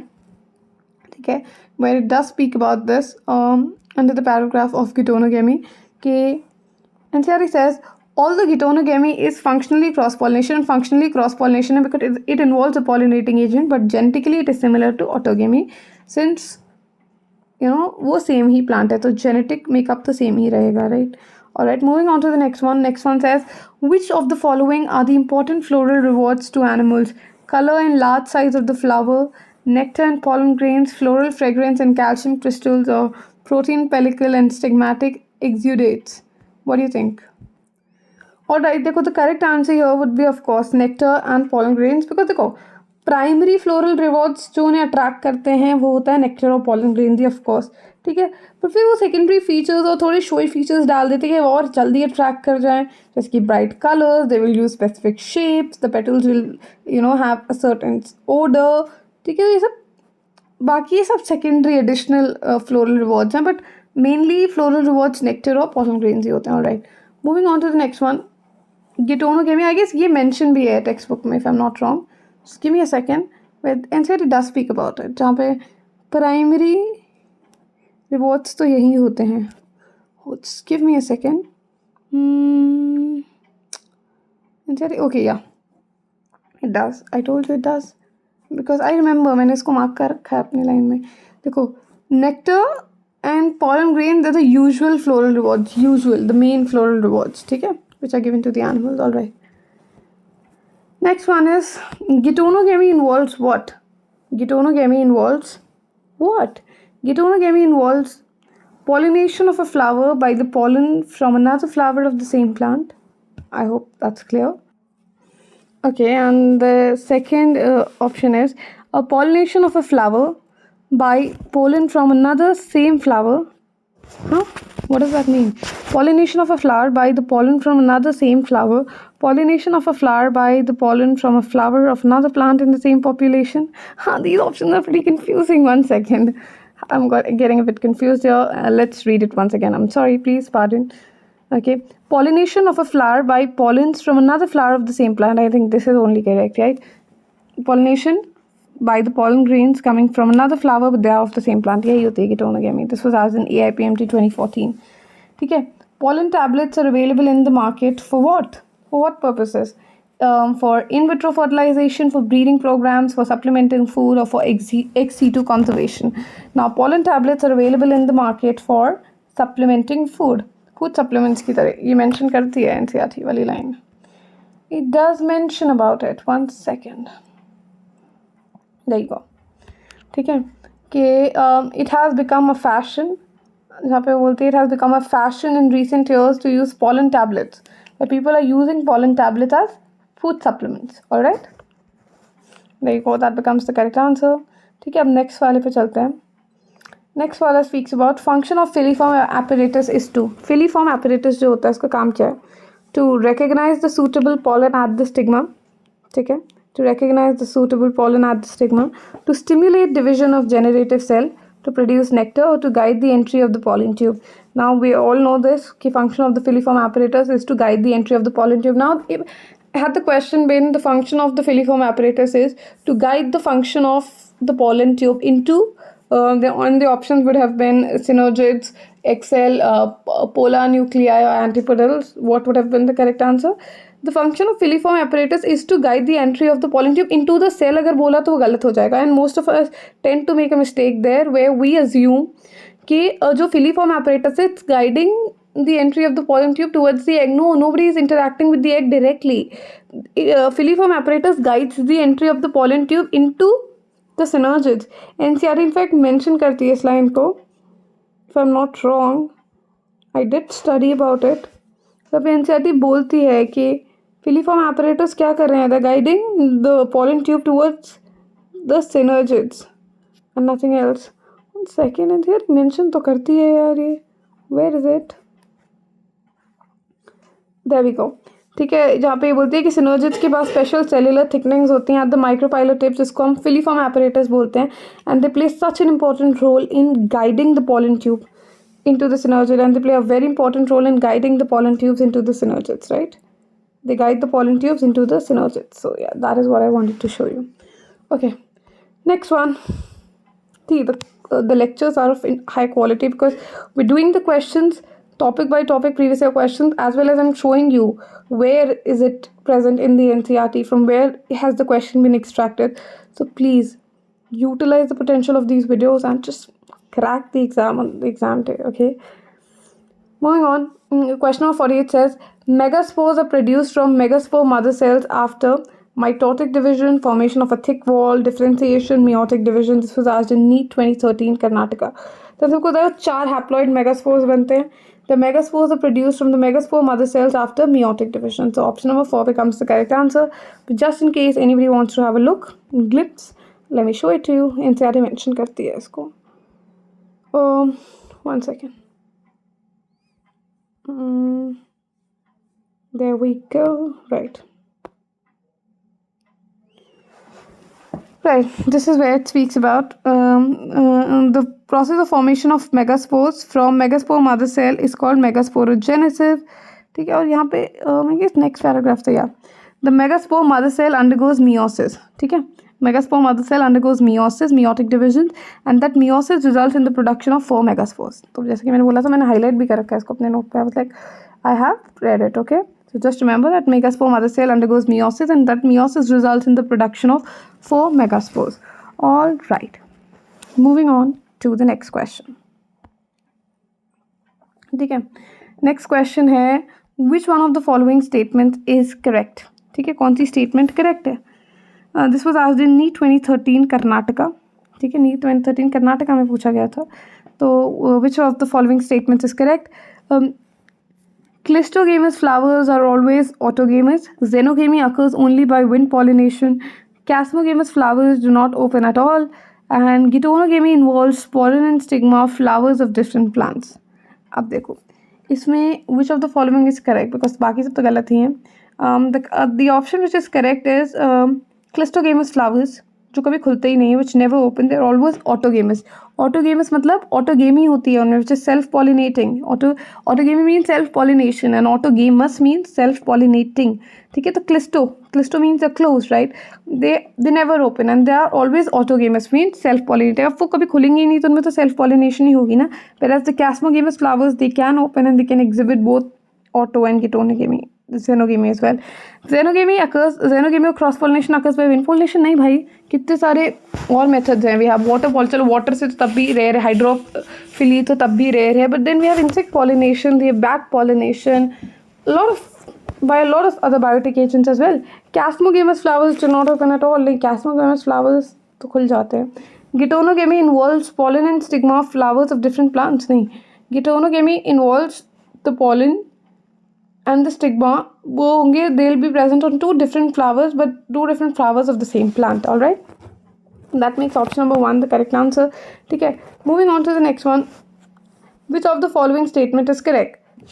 Sporopollenin can be degraded by enzymes. Sporopollenin is made up of inorganic materials. Sporopollenin can withstand high temperatures as well as strong acids and alkalis. Sporopollenin can withstand high temperatures but not strong acids. ठीक है, now which of the following statements is correct is what we have to mark. ठीक है, अब जैसे कि हम सबको पता है correct, देखो sporopollenin can be degraded by enzymes, that's incorrect.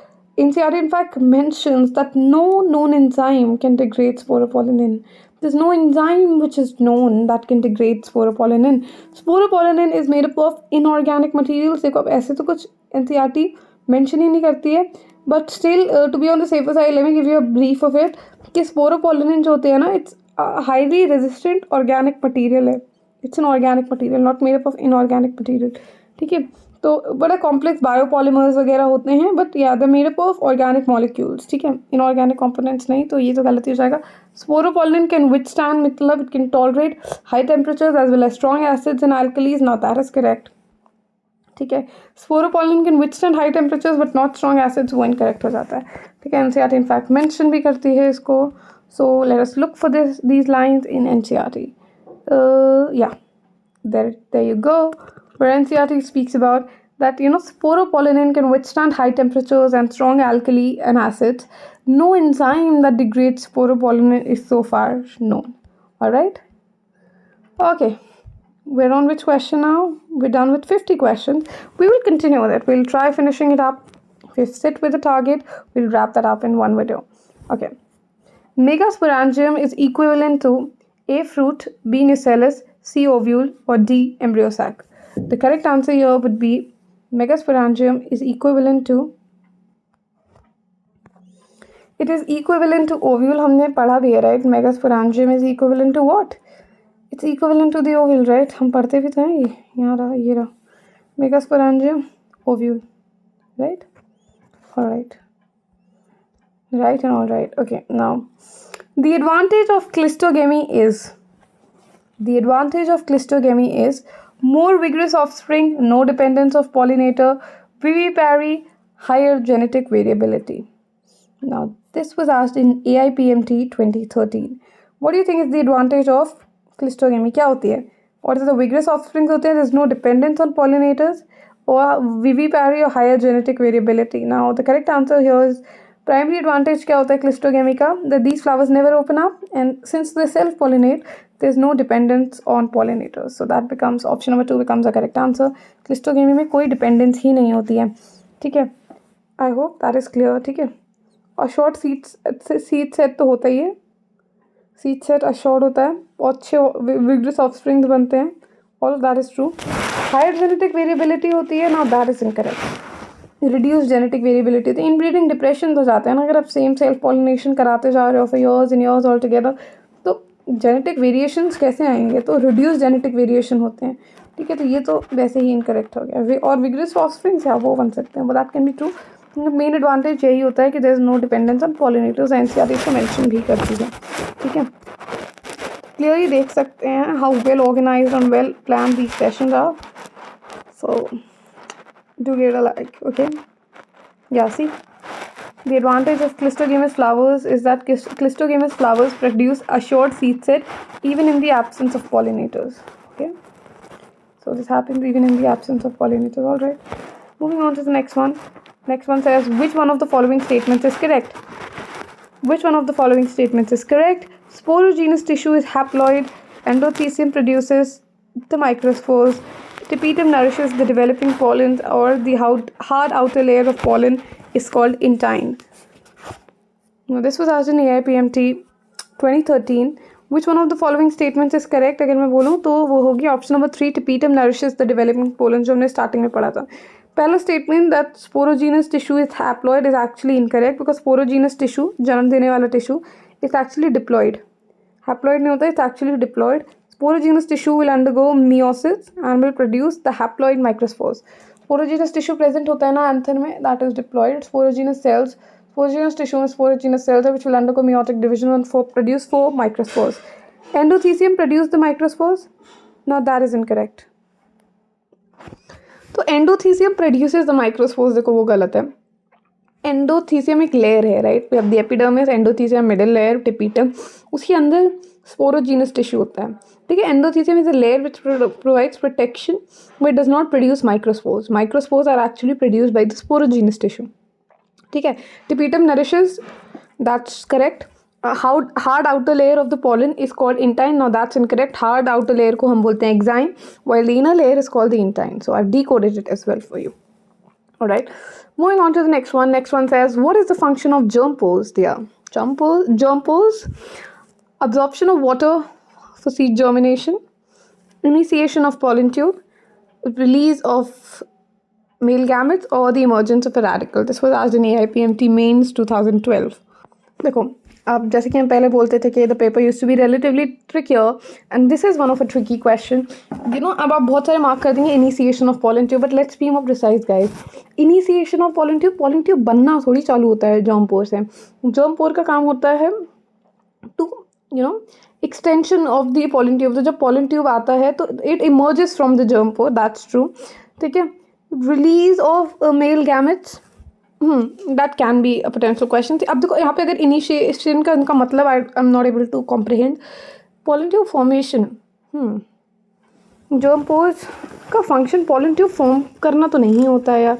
वहाँ pollen tube emerges from the germ pore is what I know. ठीक है, रिलीज ऑफ मेल गैमेट्स, हाँ that can be a potential answer because देखो germ pore जो होता है, the germ pores that will allow the male gametes जो to be release. जो 1 second, let me rephrase myself.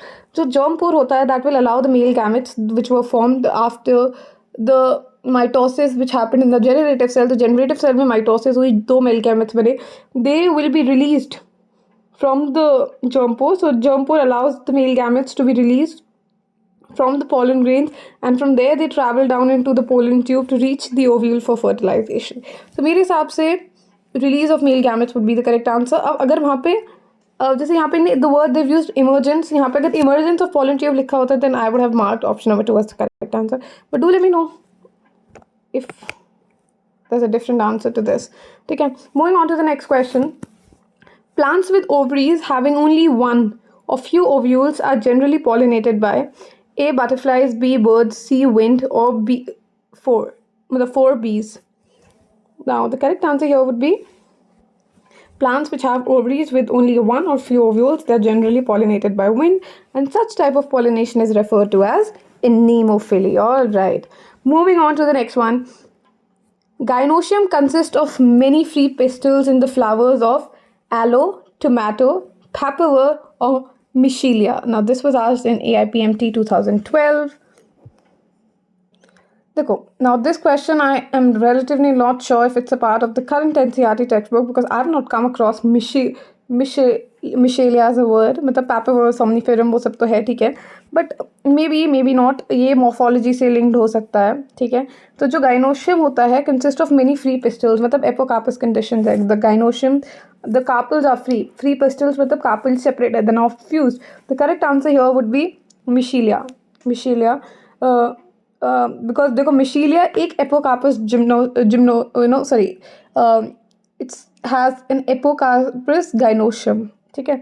Apocarpous gynoecium होता है मतलब many free pistils, many free carpels, whereas if you talk about tomato, aloe and papaver, they have syncarpus gynoecium, मतलब the carpels are fused. All right, moving on to the next one.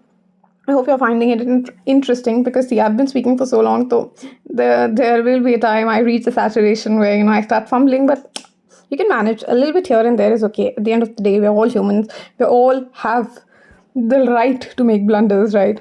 All right. Question number 57. Even in the absence of pollinating agents, seed setting is assured in A. Commelina, B. Zostera, C. Salvia, or D. Fig. This was asked in AIPMT 2012 again. देखो अब ये थोड़ी example आपको आज के time में थोड़ा कम ही मिल रहा है. आई एम नॉट वेरी श्योर अगर ये एक्चुअली में दे रखा है आपको एनसीईआरटी में. Even in the absence of pollinating agents a seed setting is assured इन कॉमलिना. ये तो पता है कि कॉमलिना में होती है, ठीक है. कॉमलिना एक्चुअली में क्लिस्टोगेमस फ्लावर है. हाँ yeah that's how we can relate it, right. Yeah that's how we can connect the dots कि कैमोलिना जो है, Commelina, I am sorry, Commelina is actually a cleistogamous flower, right. Close flower होता है. Cleistogamous मतलब closed है मतलब anthers और stigma expose नहीं है, तो क्या होगा, सेल्फ पॉलिनेशन ही होगा. सेल्फ पॉलिनेशन की केस में तो शॉर्ट सीड सेट आता है. Oh so that's how you can connect the dot. I mean वो अब क्लिक कर गया मुझे instantaneously. Now that's different thing कि आपको क्लिक करता है एग्जाम सेंटर में या नहीं, ठीक है. Alright, moving on to the next question. Both autogamy and geitonogamy are prevented in A. papaya, B. cucumber, C. castor, D. maize. Again, from AIPMT 2012. The correct answer here would be papaya, right? हमने कर रखा है NCERT में, right? Both autogamy and geitonogamy are prevented in papaya because वो एक dioecious plant है, मतलब there is a separate male plant and female plant, ठीक है. तो male and female flowers are present on separate plants, ठीक है. Okay, moving on to the next one. An organic substance that can withstand environmental extremes and cannot be degraded by any enzyme is cuticle, sporopollenin, lignin or cellulose. तो इसका correct answer क्या है? The correct answer here is sporopollenin, ठीक है. Sporopollenin ये एक organic substance है. मैंने जैसे बोला, देखा अब यहाँ से समझ में आ गया ना, बिकॉज ये कहीं मैंने I don't know if it's given in the text book particularly, जहाँ हमने वो करा था कि sporopollenin is not made up of its made up of inorganic material, उसको इनकरेक्ट प्रूफ किया था. यहाँ बिकॉज ये एक्चुअली में ऑर्गेनिक सब्सटेंस है, ठीक है. It can withstand environmental extremes, extreme of environment, ठीक है. It cannot be degraded by any enzyme. This is sporopollenin, which is found in the outer layer, which is the grind of pollen grain. So I hope that's correct. All right, we move on to double fertilization, and we're nearing the end, which is fine. But we will, if we have sit with an aim, we will accomplish it. Double fertilization की जब हम बात करते हैं, what is the fate of the male gametes which are discharged in the synergid? One fuses with the egg, the other fuses with the central cell nuclei. One fuses with the egg, the other degenerates in the synergid. all fuse with the egg, one fuses with the egg and the other fuses with a synergid nucleus. Now what do you think is the correct answer? Now what is the fate? The fate is that one will fuse with the egg, ठीक है, एक fuse करेगा egg के साथ, and the other one is going to fuse with the central cell nuclei and thereby forming the triploid, triploid structure जो कि होगा हमारा प्राइमरी एंडोस्पर्म न्यूक्लियस. ऑलराइट, तो ये एक्चुअली मैं I guess I have to show it to you now. वो AIPMT वाले थोड़े ट्विस्टेड लैंग्वेजेस में थे, तो not from NCERT, which is why I didn't show you NCERT there. अच्छा, यहाँ पे एक्चुअली में है क्या? All right, okay, so I got it. One second, I am digressing from the topic a bit here. देखो यहाँ पे actually mention तो करते हैं ये, if we pay a little more close attention. Okay, maybe it was my lack of understanding. No, but actually में text में है, अगर आप थोड़ा ध्यान से दो. वो जो कॉमेलिना वाला था, NCERT does speak about that some plants जैसे कि viola, which is common, Panthea oxalis and Commelina, they produce two types of flowers. Chasmogamous flowers, which are similar to flowers of other species with exposed anthers and stigma. ठीक है, और कुछ कुछ plants produce करते हैं clistogamous flowers. तो Commelina produces both Chasmogamous and clistogamous. तो दूसरे वाले केस में what was the difficulty that one was facing? Do all the other plants produce Chasmogamous flowers or clistogamous flowers? देखो, अब इसका ना एक्चुअली में अगर इंटरप्रिटेशन में आपको दिखाऊं तो ज़ोस्टेरा हम सबको पता है मरीन ग्रासेस होती हैं, तो जब ये पॉलिनेशन इनका होता है वाटर में, तो ये तो वैसे ही एलिमिनेट हो जाता है. ठीक है, मतलब ये तो दिखा ही है ना, वाटर में हम पढ़ते हैं, अगर आपने देखा I will show it to you. ठीक है, उसके बाद हम सैल्विया की बात करें तो Salvia they are pollinated by insects. ठीक है, सैल्विया पॉलिनेटेड बाय इंसेक्ट्स, तो वो भी एलिमिनेट हो जाता है. And if we talk about figs are actually pollinated by wasp. Fig are pollinated by wasp. तो कॉमेलिना प्रोड्यूसेस क्लिस्टोगेमस फ्लावर्स जो खुलते ही नहीं है, but I think it also produces chasmogamous flowers. तो हम सब में से फिर क्या बचता है? You got to select the most appropriate one, right. Zostera की बात करें तो ज़ोस्टेरा मरीन ग्रासेस हैं. देखो, अब इसको हम क्विकली सम अप करते हैं. देखो यहाँ पे viola oxalis commelina they produce two types of flowers, chasmogamous और क्लिस्टोगेमस. तो क्लिस्टोगेमस फ्लावर्स होते हैं उसमें, ठीक है, क्लोज फ्लावर्स होते हैं, तो वहाँ पे शॉर्ट सीड सेट हो सकती है. उसके बाद जब हम बात करते हैं ज़ोस्टेरा की, why zostera was eliminated as an option was because यहाँ पे देखिए, ऑलराइट, यहाँ पे NCERT मेंशन करती है कि sea grasses also refer to as zostera. Zostera की तो सी ग्रासेस बोलते हैं. यहाँ पे क्या होता है, यहाँ पे the female flowers remain submerged in water and the pollen grains are release inside water. ठीक है, pollen grains they carried passively inside the water. ठीक है, तो ये यहाँ पे ये हो रहा है. ठीक है, तो ये तो वैसे ही एलिमिनेट हो जाता है. टॉकिंग अबाउट सैल्विया, ठीक है, talking about salvia, where do we see it? Salvia mention है क्या कहीं टेक्स्ट बुक में? देखो, फिग का तो हम कह सकते हैं कि हम वहाँ पे प्रोनिबा मॉथ, देखो हम यहाँ पे यूका और प्रोनिबा मॉथ की बात करते हैं. ऑर्गेनिज्म इन पॉपुलेशन में आई am sure you would have come across fig और वो जो मेडिटेरेनियन ऑर्किड था. ठीक है, मेडिटेरेनियन ऑर्किड था या it was fig and orchid, right? No, it was fig and wasp. और ऑर्किड का किसके साथ था? मेडिटेरेनियन ऑर्किड का ophrys, the colpa bee. Okay, it was Mediterranean orchid with ophrys which was the colpa bee, and fig and wasp species था salvia insects के साथ होती है. Alright, I got it. ठीक है, so that becomes the correct answer. Now coming back to the question that we were dealing with, and then we digressed from the topic, but it was necessary, I guess, to clear the confusion once and for all. All right, double fertilization की जब हम बात करते हैं तो double fertilization is, what is double fertilization? Fusion of two male gametes of a pollen tube with two different eggs, fusion of one male gamete with two polar nuclei, fusion of two male gametes with one egg cell, or syngamy and triple fusion. Now the correct answer here would be unequivocally syngamy and triple fusion. Alright, now let me show you both the answers in the NCERT. ठीक है, hold on for a bit, and yeah, one second, hold on and have patience guys. Alright, देखो, जहाँ हम उधर बात कर रहे थे कि एक्चुअली में क्या होता है वहाँ पे syngamy में, तो we do speak about that, you know, one of the male gametes will move towards the egg cell and fuse with its nucleus, completing syngamy, and the other male gamete will move towards the two polar nuclei which are located in the central cell and will fuse with them to produce a triploid primary endosperm nucleus. This is what I told you. अब जब हम बात करते हैं double fertilization की, तो since two types of fusion, syngamy and triple fusion, take place in an embryo sac, the phenomena is termed as double fertilization. All right. Okay, now let's quickly, it's time to buckle up. Come on, I will increase the pace now. All right. अब हम बात करते हैं जल्दी. Okay, now double fertilization is exhibited by A. algae, B. fungi, C. angiosperms, D. gymnosperms. ठीक है. अब मैं अगर बात करूँ तो हम सबको पता है कि double fertilization is a characteristic feature of angiosperms, right? तो double fertilization is exhibited by angiosperms. Now let me quickly show it to you. Double fertilization, it's an event which is unique to angiosperms. ये कहीं था, yeah, देखो ये रहा. If you pay close attention, I will show it to you. Let me change the color to a different color. देखो यहाँ पे they talk about it. The phenomena is termed as double fertilization, an event which is absolutely unique to flowering plants known as angiosperms. All right. Moving on to the next one. Let's discuss the post-fertilization and the post-fertilization structure in events. The residual persistent part which forms the perisperm in the seeds of beet is calyx, endosperm, nucellus, integument. Now this was asked in NEET 2022 Ganganagar, and the correct answer here would be the nucellus. ठीक है, the residual persistent part that forms the perisperm.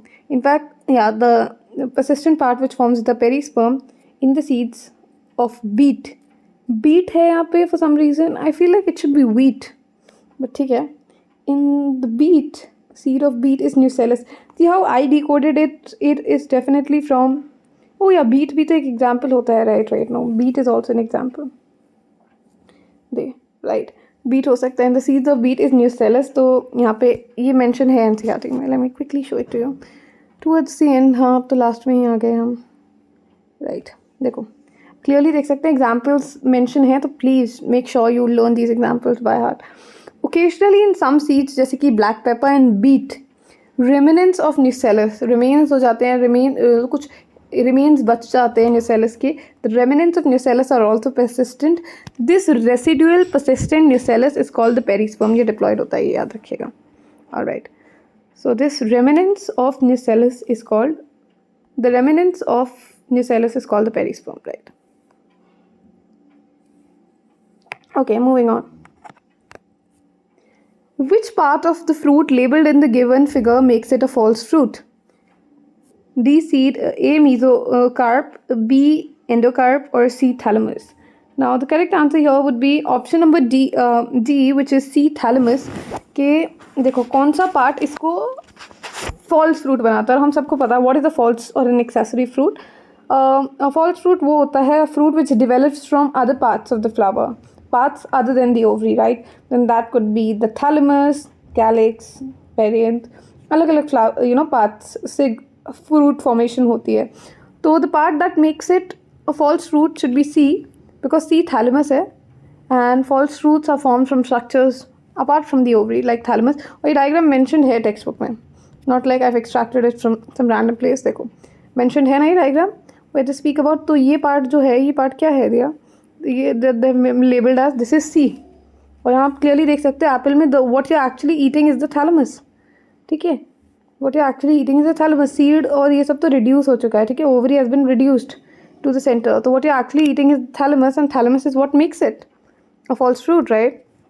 All right, moving on to the next one. ठीक है, next question says, which of the following statements is incorrect? Insects that consume pollen or nectar without bringing about pollination are called pollen nectar robbers. Pollen germination and pollen tube growth are regulated by chemical compounds of pollen interacting with those of the pistil. Some reptiles have also been reported as pollinators in some plant species. Pollen grains of many species can germinate on the stigma of a flower, but only one pollen tube of the same species grows into the style. अब देखो यहाँ पे correct answer would be, हमें incorrect answer mark करना है, तो according to me it should be 4, because देखो insects जो कंज्यूम करते हैं पॉलन को या नेक्टर को without bringing about pollination, they did not bring about pollination, तो दे आर कॉल्ड चीटर्स. और they called pollen nectar robbers, ठीक है, तो ये तो करेक्ट हो जाएगा, मतलब दिस इज़ करेक्ट, टेक्निकली ये तो सही है, ठीक है। उसके बाद पॉलन जर्मिनेशन और पॉलन ट्यूब ग्रोथ, ठीक है, pollen germination, pollen tube growth, they are regulated by chemical compounds of pollen interacting with those of the pistil, that is true as well. इनमें केमिकल इंटरैक्शन होते हैं, siphonogamy बोलते हैं ना उसको, both the parties release certain chemicals, तो chemical dialogue चलता है इनके बीच में, ठीक है। Some reptiles have also been reported as pollinators in some plant species, now that is correct as well, ठीक है। While they are less common than insects और birds, there are certain reptile species जैसे कि lizards in fact they've been observed to play a role in pollination, ठीक है। गेकोज वगैरह, गेकोज आई होप्लोडेक्टाइलिस, ठीक है, वगैरह वगैरह देखे गए हैं, एज सीड डिस्पर्सर्स, पॉलिनेटर्स पाए गए हैं, तो सर्टेन रेप्टाइल्स। उसके बाद यहाँ पे बोलते हैं pollen grains of many species can germinate on the stigma of a flower, नहीं, जर्मिनेशन ही नहीं होती है, वही तो मैं बोल रही हूँ। अच्छा, अलग अलग स्पीशीज का पॉलन जर्मिनेट ही नहीं कर, कैसे जर्मिनेट कर जाएगा, जर्मिनेट ही नहीं करता है, ठीक है। But only one pollen tube of the same species grows into this style, this is incorrect actually, because यहाँ पे ये बोल रहे हैं पॉलन ग्रेन अलग अलग स्पीशीज के जर्मिनेट तो कर जाते हैं, but only one of them will enter as pollen tube, only the pollen tube of the same species will grow into this style, that तो germinate भी नहीं कर पाते, that's incorrect, ठीक है, तो इसलिए this becomes incorrect. Alright, moving on to the next one. Coconut water from tender coconut represents fleshy mesocarp, free nuclear proembryo, free nuclear endosperm, or D endocarp. Now this was asked in AIPMT 2016. जो coconut water होता है from the tender coconut, that actually represents free nuclear endosperm, that actually represents free nuclear endosperm. और ये light NCERT clearly mention करती है somewhere here, one second, oh yeah, clearly mentions this. The coconut water from the tender coconut that you're familiar with is a free nuclear endosperm, ठीक है, and the surrounding white kernel, the meat of the coconut, the meal of the coconut, the white portion of the coconut is the cellular endosperm. So the coconut water from tender coconut is the free nuclear endosperm, and the surrounding white kernel is the cellular endosperm. Okay, moving on to the next one. Which one of the following fruits is parthenocarpic? A. brinjal, B. apple, C. jackfruit, or D. banana? Which of the following is parthenocarpic? Now the best example of parthenocarpic fruits which develop without fertilization, तो hence seedless fruits होते हैं, well known example of this is banana. Alright, NCERT mention भी करते हैं, not like I'm inventing examples on my own. Obviously अलग भी होते हैं, now we have seedless watermelons, we have seedless grapes, अब तो हमारे पास seedless बहुत variants आ गए हैं, we have seedless oranges, अब तो बहुत seedless fruits आ गए, but banana still remains a classic example. Alright, तो NCERT mention भी करती है. Where is it? There you go. देखो, NCERT mention करती है, right? Parthenocarpic fruits. One second. Parthenocarpic fruits, banana is one such example. So I hope that is clear. ठीक है? Parthenocarpy can be induced through application of growth hormones, and such fruits are seedless. तो अभी तो बहुत सारे parthenocarpic fruits आ गए market में, but banana still remains a classic. ठीक है, अब तो हमारे पास seedless watermelon, seedless tomato, seedless this, seedless grapes, seedless guava, everything is seedless ना, because people have become headless, not consume any of these. मतलब एक तो पहली बात तो दे आर कॉस्टली, ठीक है, very costly, and apart from being costly they not healthy. Chemically induce आप करा के, पार्थेनोकार्पी इंड्यूस करा के आप हमें खिला रहे हैं, okay, I know, it's convenient to eat them because you do not have to remove the seeds and all, but still go for the natural alternative. Go for the natural option. Okay. Moving on to the next one, coconut water from tender coconut is A. immature embryo, free nuclear endosperm, innermost layers of the seed coat, or fourth is degenerated nucellus. This was asked in NEET 2015 re-exam. तो हमें पता है coconut water from the tender coconut is the free nuclear endosperm. I just showed it to you. ठीक है, और जो surrounding white kernel होता है वो cellular endosperm होता है. All right. Moving on to the next one. Which one of the following statements is wrong? Which one of the following statements is wrong? Vegetative cell is larger than generative cell. Pollen grains in some plants remain viable for months. Intine is made up of cellulose and pectin. And when pollen is shed at the two-cell state, double fertilization does not take place. What do you think? Which of the following is wrong, Diya? The one that is wrong here would be definitely option number 4, कि जब pollen shed होता है at the two-cell state, double fertilization does not take place. भाई क्यों? Double fertilization तब भी होती है, ठीक है, अब ये तो हमें क्लियरली पता है कि वेजिटेटिव सेल लार्जर होता है जेनरेटिव सेल से, तो this is a no brainer. Pollen grains in some plants can remain viable for months. मैंने बताया था LSR, leguminosae, solanaceae and rosaceae. Intine is made up of cellulose and pectin. Yeah, that's correct. Exine is made up of sporopollen. Intine actually it's made up of cellulose and pectin. Actually दे रखा होता है इसका composition. 1 second. Initially ही दे रखा होता है. Just give me a second. Why is it getting? Why it's taking time to get downloaded? 1 second. Here you go. देखो यहाँ पे they mention about it. Specifically mention करते हैं कि जो हमारी intine होती है, देखो हार्ड आउटर लेयर होती है. 1 second. The hard outer layer जिसको हम एक्साइन बोलते हैं, it's made up of sporopollenin. That's true. अब हम इंटाइन की बात करते हैं, तो इंटाइन देखो, इंटाइन के बारे में भी they actually speak about intine as well, where they say that the inner wall of the pollen grain is the intine and it is a thin continuous layer which is made up of cellulose and pectin. Okay. अब जो fourth option था कि when pollen is shed at the two cell state double fertilization does not take place makes no sense. नहीं, double fertilisation तब भी होती है. बस ये बात ध्यान रखिएगा कि 60% ऑफ द एंजियोस्पर्म्स में pollens are shared at the two cell stage. Vegetative जब एक पहला अनइक्वल माइटोसिस होता है into a large vegetative cell और स्मॉल जेनरेटिव सेल, इस टू सेल स्टेज पे ही शेड हो जाते हैं pollens in 60% of the angiosperms, while in the remaining species जो जेनरेटिव सेल होता है, ठीक है, वो भी डिवाइड कर जाता है giving rise to a 3 cell stage. तो 60% एंजियोस्पर्म्स में 2 सेल स्टेज पे डिवाइड हो जाते हैं, while in the remaining 40% pollen grains are shed at the 3 cell stage. Alright, ठीक है. तो ये बात कहना कि नहीं तब डबल फर्टिलाइजेशन नहीं होगी, इट्स सेंसलेस. ठीक है. Moving on to the next one. The coconut water and the edible part of coconut are equivalent to A endosperm, B endocarp, C mesocarp, fourth embryo. Now we all know कि coconut water is the free nuclear endosperm and the edible part of the meal of the coconut or the kernel of the coconut is the cellular endosperm. So they're both equivalent to endosperm. ठीक है. I hope that is correct. मतलब that is clear. Okay, we're almost nearing the end, guys. Just hold on for 5 more minutes and we'll be done. We'll be done with almost 77 questions with each question which has been explained in depth. Okay. All right. Apomixis and polyembryony. Which of the following can be expected if scientists succeed in introducing apomictic gene into the hybrid varieties of crop? Polyembryony will be seen and each seed will produce many plantlets. Seeds of many hybrid plants will show longer dormancy. Farmers can keep on using the seeds produced by the hybrids to raise new crop year after year, or there will be a segregation of the desired characters only in the progeny. This was asked in NEET 2022. What do you think will be the correct answer, guys? Now the question says, देखो, अगर आप थोड़ा सा logic लगाओगे and not just, which is why they say, if when questions like these are asked, is when most of us tend to lose marks, because all we do is mug up NCERTs whole day, whole night. Okay, that's not how it works. You have to apply brains, because biology, as much as it's about memorizing certain concepts, but it's also about understanding. When you actually put these questions into real life scenarios, most of us fail to answer those questions. So if I were to explain this, the question says, which of the following can be expected if scientists succeed in introducing apomictic gene into the hybrid variety of crops? So what basically they're asking is कि अगर हम scientist successful हो जाते हैं apomictic gene को hybrid variety of crop में introduce करने में, तो क्या होगा? पॉलीएम्ब्रियोनी देखी जाएगी, each seed will produce many plantlets. नहीं, ये तो इनकरेक्ट है, ये नहीं होगा. Seeds of hybrid plants will show longer dormancy. जो सीड्स होंगे हाइब्रिड प्लांट्स के, वो लॉन्गर डोर्मेंसी से दिखाएंगे. नहीं यार, मतलब जो presence of an apomictic gene is not related to dormancy of seeds, right? Seed dormancy मतलब सीड डोर्मेंट रहेगा, that can be influenced by various factors, right?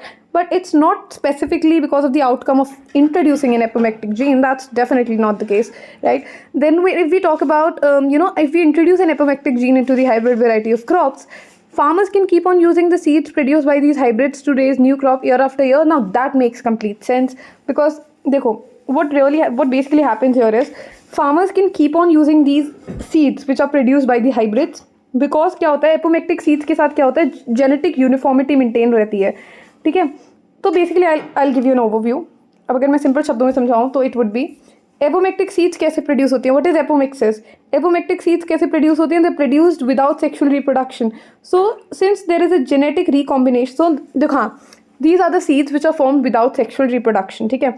अब बिकॉज सेक्शुअल रिप्रोडक्शन हुआ ही नहीं इन सीड्स की फॉर्मेशन में, कोई जेनेटिक रिकॉम्बिनेशन नहीं हुआ, ठीक है। अब कोई जेनेटिक रिकॉम्बिनेशन नहीं हुआ तो कोई सेग्रीगेशन ऑफ ट्रेट्स का कॉन्सेप्ट है नहीं, there is no genetic recombination और segregation of traits, right. As a result क्या होगा, जो plants which will be grown from these seeds they will be true to the original hybrid plant that the farmer grew, and they will display the same desired traits actually, allowing these farmers to use these seeds produced by the hybrids year after year for subsequent generations, right? So I hope it went into your head, ठीक है। अब बाकी detailed explanation you can see it for yourself, but I think this was pretty detailed. Okay, moving on to the next question. Question number 72 says, seed formation without fertilization in flowering plant involves the process of, all right, once again, seed formation without fertilization in flowering plant involves the process of A. Budding, B. Somatic hybridization, C. Apomixis, or fourth sporulation. Now, we all know it's a no-brainer. The correct answer is apomixis because we just discussed a similar question. Okay, seed formation without fertilization होगा flowering plants में, it comes under apomixis. This was as in AIPMT All India Pre-Medical Test 2016. ठीक है, NCERT में I guess this has been mentioned. I guess this is the definition of apomixis if I'm not wrong. Let me just show it to you. One second. Where's it? There you go. All right. There we go. देखो यहाँ पे ये बताते हैं, a few flowering plants जैसे some species of Asteraceae and grasses, they've evolved a special mechanism. They can produce seeds without fertilization, and such a process is called apomixis. So what is apomixis?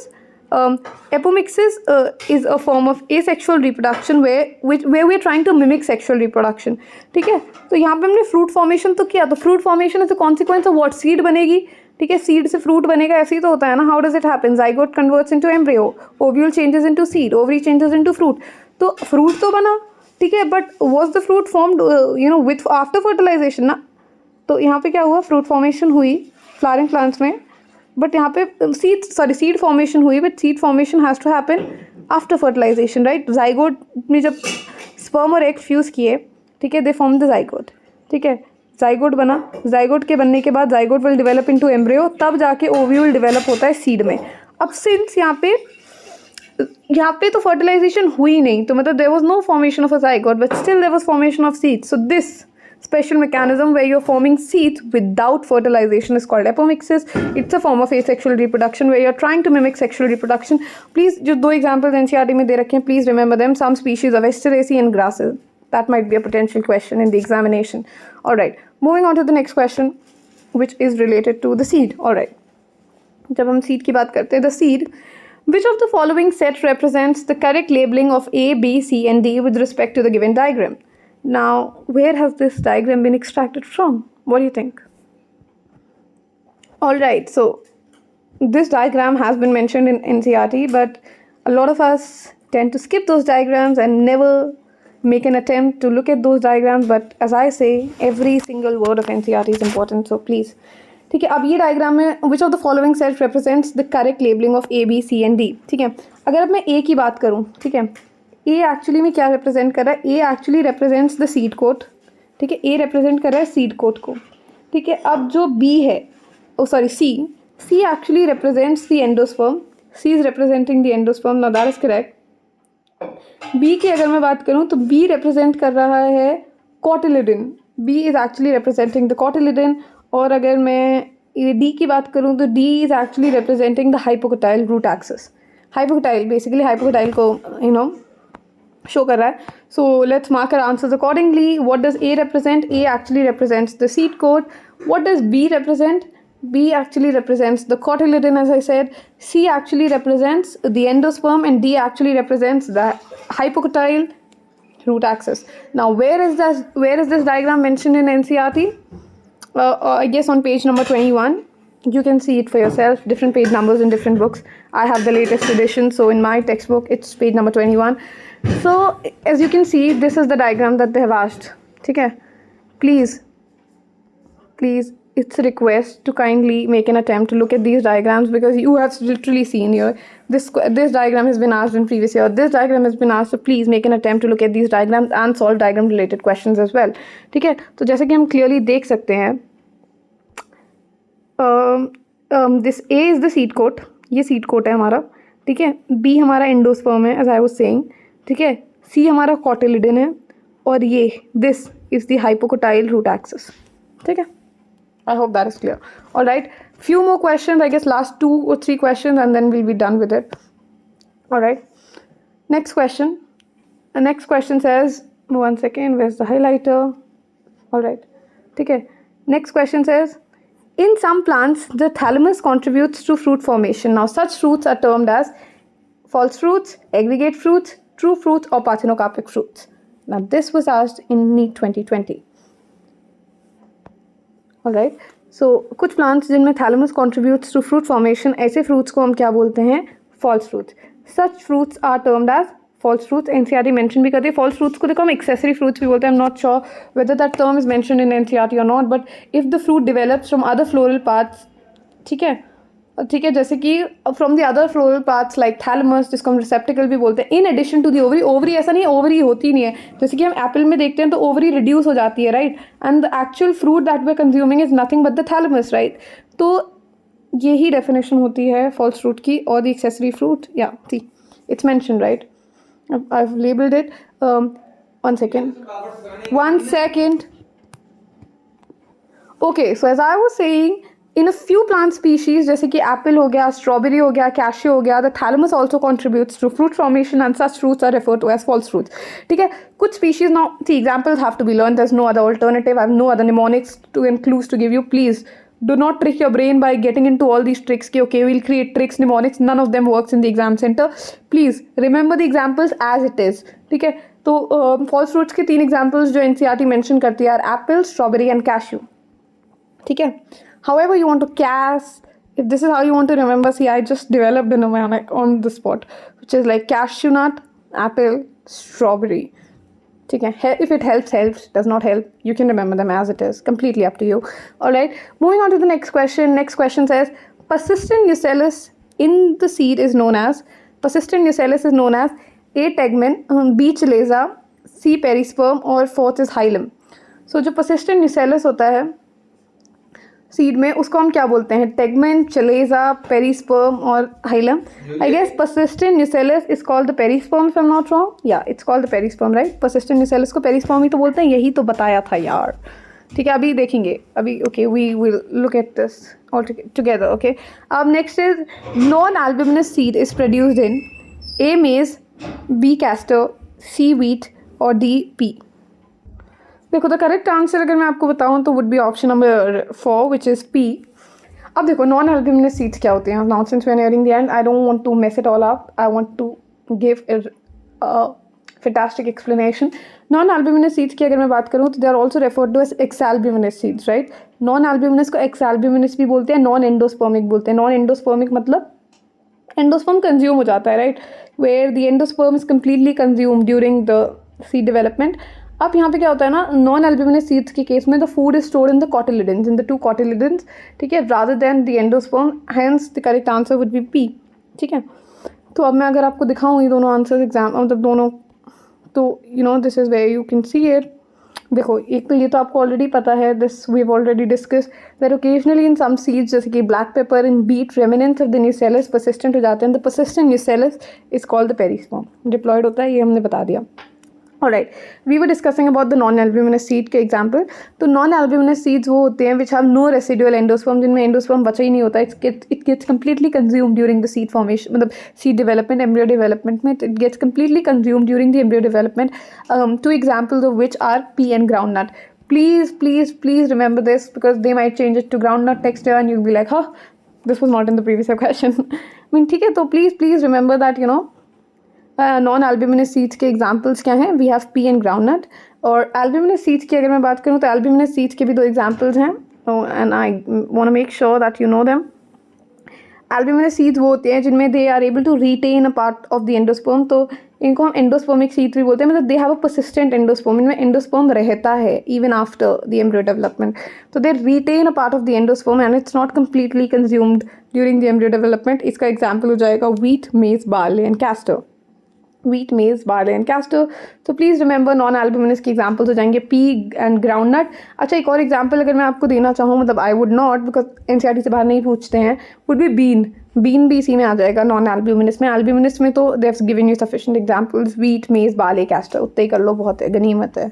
ठीक है, Alright, we're heading on to the last question for the day, and that is albuminous seeds albuminous seeds store their reserve food mainly in endosperm, cotyledons, hypocotyl, perisperm. अब albuminous seeds तो नाम ही उनका endospermic seeds है, तो the name itself is self-explanatory where the food reserves are stored in the endosperm. Endosperm is where the food reserve is, right? The food is mainly stored in the endosperm. Okay, and with that, we are done with the 77 questions of this particular series, and I hope you had a great time, and I hope you had a pleasurable experience. I tried my best to give a fantastic experience to ensure that you have a fantastic experience. And okay, happy learning. This is Dia signing off.